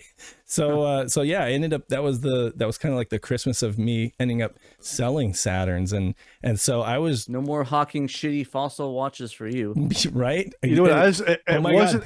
Pat just called it too, because it was totally fossil watches back then. That's all they are. The shitty fucking fossil watches. I absolutely hate them. They're the worst. Yeah, goddamn that watches. And Timex and. You would definitely have, some Elgins and stuff like that, but no, it was mostly fossil. It wasn't your video game knowledge that got you that, man. It was the fact you were 15 years old in a goddamn Christian Dior suit. Yeah. Where the hell were you working? Right? Well, I mean, I don't know if you guys are familiar with Sears, but it's just a big department store. Now it's, I believe it's bankrupt. Like, it doesn't exist anymore. But yeah, my grandfather worked there for like 20 years. Yeah, but I mean, it was like 40 years. Sorry, 40 years. Jesus Christ. I guess it would be kind of like an upscale Target. You know, I don't know if you guys have Target or yeah, but anyway, it's like Woolies. Sounds like Debenhams. Aye, sure. Like a Debenhams. Yeah. Well, what's the? Yeah, and I mean, you know, it was fun. It was a lot of fun. I took the job very seriously. I tried really hard to sell Dreamcast and convert as many people as I could. And then I ended up moving from that job over to Circuit City, which was it's like Best Buy. It's like just a big electronics store. And I continued to try to sell Dreamcasts there. Yeah. Again, RIP, another defunct company. But yeah, no, that just, you know, that Christmas 99 playing Shenmue, it was just such a huge deal. Like, you guys pretty much said everything that needs to be said, but yeah, it was such a big deal, and we got that in the house, and that game lasted us like 6 months. I mean, it doesn't take that long to play, but it's like we wanted to play it over and over again and experience every little nook and cranny of that game, you know. And then it's like once you got to the end, you can't wait for the next part of the story, so you're like, well, let's play it again, you know. And there was the Dream Passport as well, which kind of amazed me, you know. But yeah, the following Christmas was Christmas 2000, and that for us was Phantasy Star Online. Was amazing. My dad brought that game home, and we just absolutely, like, he did most of the playing in that, he did most of the gaming there, and I was just like the keyboard jockey. Like, I would be like typing messages and watching him play, and he'd be doing most of the grinding and stuff, you know. But it was fun, you know. My brother and I would play it as well, and it just I must imagine you like griefing people online. Just like, you suck, noob. Well, is your dad telling you, like, tell him to fuck off? It's like, yeah. Well, Dave, definitely, you know, yeah, I remember, you know, heckling some folks, you know, for sure, and giving some folks a hard time, but for most part, it was like, you know, mostly positive, but it was just a lot of that emoji with the middle finger on hotkey, just in case. I mean, we didn't have like a gaming PC in the house. We had like a Windows 95 PC that could barely run any kind of games. You know, it might have had Flight Simulator on it or something, you know, like a really old version. But it was like, this was online gaming for me for like the first time. And it was just amazing that we could like type messages to people in Japan, you know, and have them translated, and that we could like play games with other people over this phone line. You know, it was 56K for us. We didn't have like the broadband adapter. So yeah, no, that was an amazing memory. And I still absolutely love Phantasy Star Online to this day. It's one of my favorite games of all time. I've actually been playing it on Xbox this week. Have you? I've got my OG Xbox. It's been soft modded, so I can use Insignia. Nice. And I've been logging onto the Phantasy Star, and there's only about 5 people on there, but they've got it all Christmas. They got all the Christmas theme there, and they got the Christmas missions. And yeah, it's just been. I was like you, Dave. I think it was 2001 when we got it over here. It was after Christmas 2000. We didn't get the Christmas theme bits until 2001 was when I played those bits, and I spent so much time in Phantasy Star Online, and then I bought it again on Xbox, and then spent it hundreds, if not thousands, of hours on it all over again. Absolutely love that game. It's just something. It's kind of like Shenmue, but in a different way. It's just something magical about it. And like you say, you know, well, it's Sonic Team. The online to everyone. You know, I mean, it's Sonic Team. The music is amazing. The graphics are amazing. It's my favorite game soundtrack. Nights is my favorite game, but it's my favorite game soundtrack of all time. And Hideaki Kobayashi, like, he's just absolute god of a music composer. Just fantastic, you know. What's with all the Kobayashis being legendary on Sega? You have Sarai Kobayashi, Hideki Kobayashi. So many legendary Kobayashis. But yeah, that game is amazing. Like, it's just again, like, I think that people might fire it up now and like Shenmue, just not really get it, you know, because you kind of had to be there, but like it was so revolutionary at the time, you know, for being like a console MMORPG, which as it is, like MMORPGs were pretty new, you know, even on the PC at that time. So yeah, it was phenomenal, you know, and a really, really impactful Christmas memory. And yeah, that Christmas was tough because, again, a lot of people were, you know, opting for PlayStation. They you know, they really wanted to go the PlayStation 2 route because of the DVD player and everything. And it was just kind of like pulling teeth to get anybody to. I'm like, you could get a Dreamcast and several great games, or you can get Fantavision, you know. But I want to watch The Matrix the 20th time on DVD. Exactly. Yeah. See, I still remember there was that, Dan, you and I laugh at this, just talk about Fantavision, but that episode of Digital Foundry where they're talking about the PS2 launch, right? And like John Lennon was talking about, you know, what was it? He says something about it was a conversation about Series X and saying it was disappointing that Series X was launching without a key first party title. That's right. And John said, you know, what game console ever launches without a key first person? Person. And Rich Ledbetter just goes PS2. PS2. Yep. Yeah. What major 3DS console as was well. ever launched without a first party title? PS2. Yeah, 3DS had like Steel Diver. I mean, which is, you know, Steel Diver was Nintendogs Plus or some shit. Yeah. Didn't you have though Kid Icarus, or was that not launched? That wasn't launched. It was early. I don't think even Ocarina was launched, weirdly enough. Yeah, okay. But I mean, people literally were willing to wait for the PS2 to come, and then when it did come, they were willing to wait to have any good software to play on it, just because they were like, oh well, we can, you know, use it as a DVD player until the software comes, you know. I remember GameZone. They got a Japanese console in, right, and they didn't run it because also they didn't have the means to run it. They just had a Japanese PS2 behind the shelf standing there, like in its kind of stand-up mode. And I remember people walking in, like Dreamcast was running on a TV, but there was a PlayStation 2 just sitting behind a counter, like available to pre-order soon. People would be more interested in standing looking at a console that wasn't turned on. They're looking at the one running the games. It's like, oh, there's PlayStation 2. Look at it. Like it had that much. It had that much like just intangible draw. The aura. You know, it was the hype. It was the hype. It was so much hype. You know, versus real tangible gaming goodness. And I mean, I always like to say like Dreamcast is almost like a perfect console. As much as I absolutely am a whore for Saturn and I love the Saturn, Dreamcast is almost a perfect console. It hardly has any shovelware. Like almost all of its games are great, and it's just like the perfect console. You know, it's pretty much literally all killer, no filler. It is like really, Sega at their best, really. And I still feel that way. It's a fantastic console.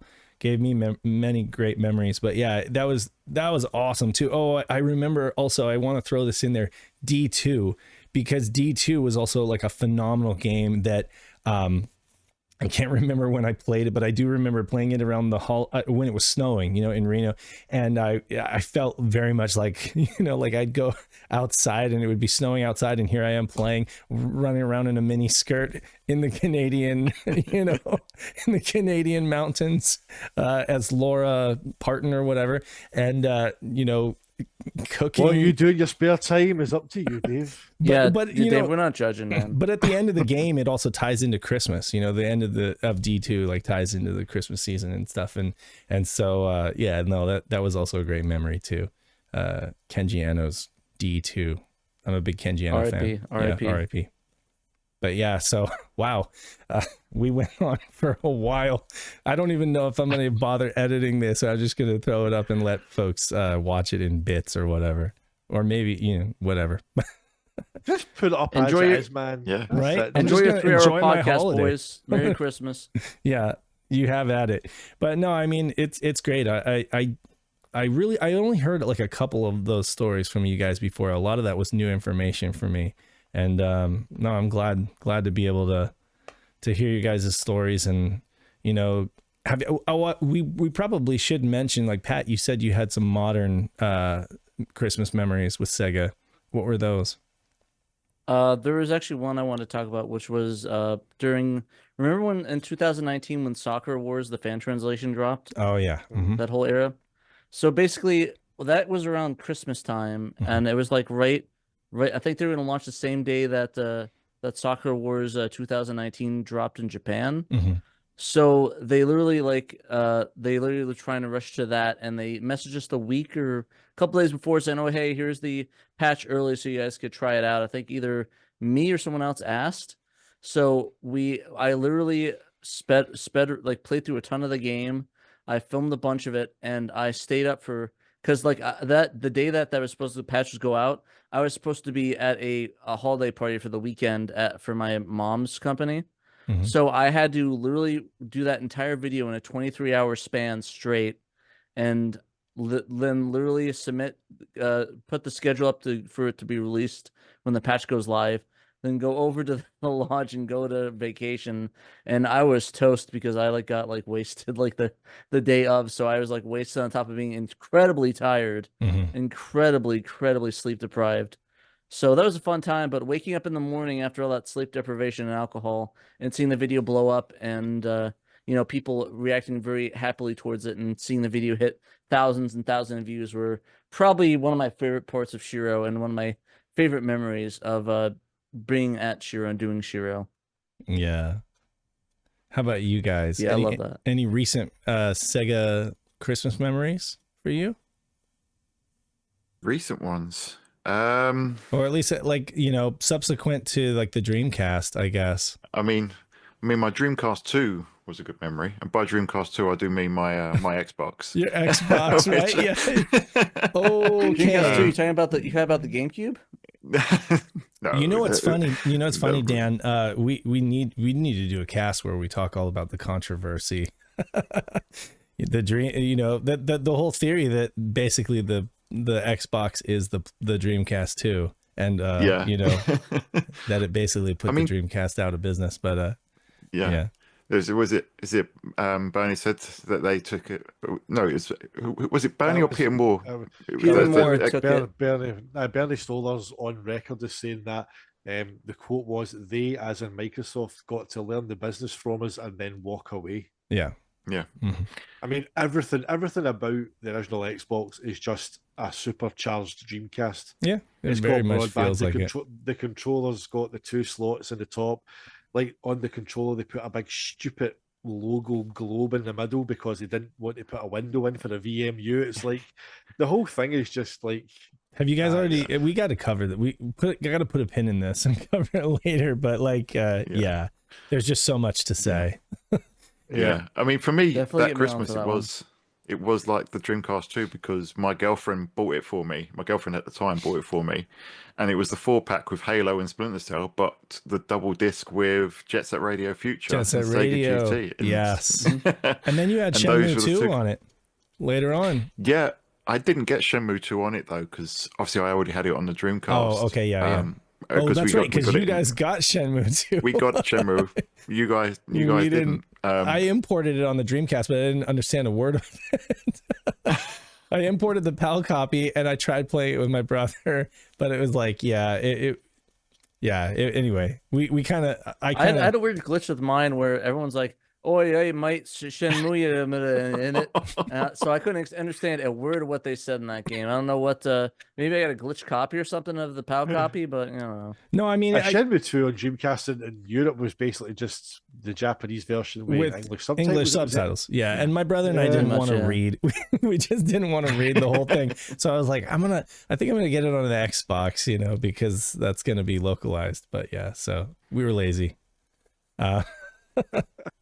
You know, for me, the recent memories, I have to say, like every Christmas for the past, I don't know, 5 years, I guess it's been like just getting a boatload of homebrew Saturn games and fan patches, you know, and it's been like Christmas, like every year, like, well, it's been Christmas, but it's also been like Christmas, just getting all these games to play.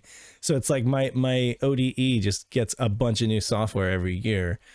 From the folks in this community. It's amazing. Yeah, it's amazing, and really, like, I can't thank them enough. You know, all the folks that are not getting paid for this, they're just working on the passion for the console and just doing amazing stuff.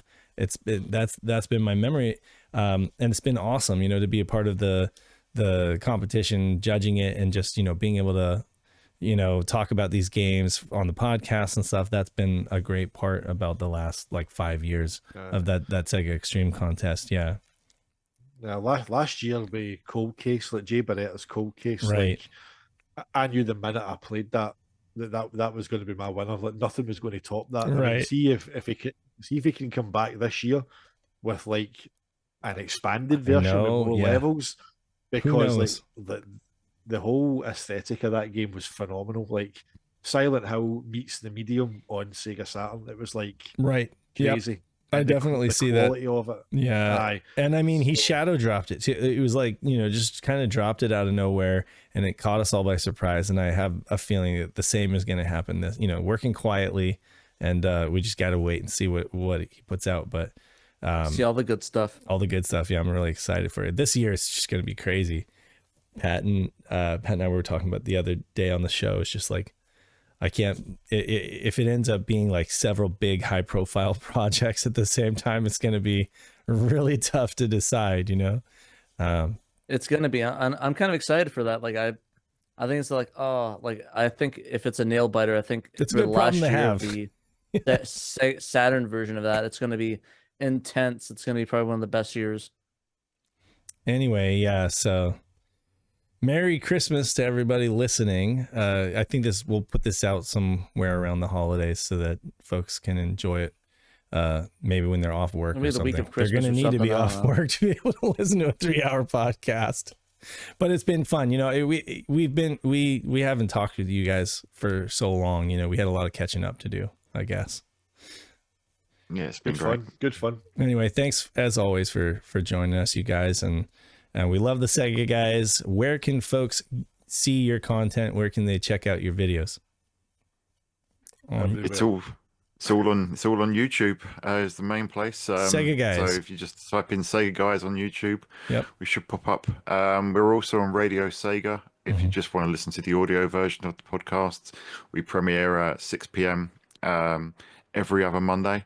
Although, depending when this goes out, but we are due to go on Winterfest on, I think, the 12th. Winterfest is the great big event that they have at Radio Sega every December. So if you know, people should definitely check that out if they haven't already. There's a bunch of other creators on there, which is great. But yeah, and then we're on social media. We used to give out all the names on X and stuff, but right. You know, I don't know how popular Twitter and X is these days. We're on Blue Sky, and just look for the Segaholic and Dan the Mega Driver, and you'll find us. Nice. Yeah. And Winterfest for Radio Sega is the 16th, Monday the 16th this month. So this is our fifth Winterfest with Radio Sega, isn't it? Fifth one?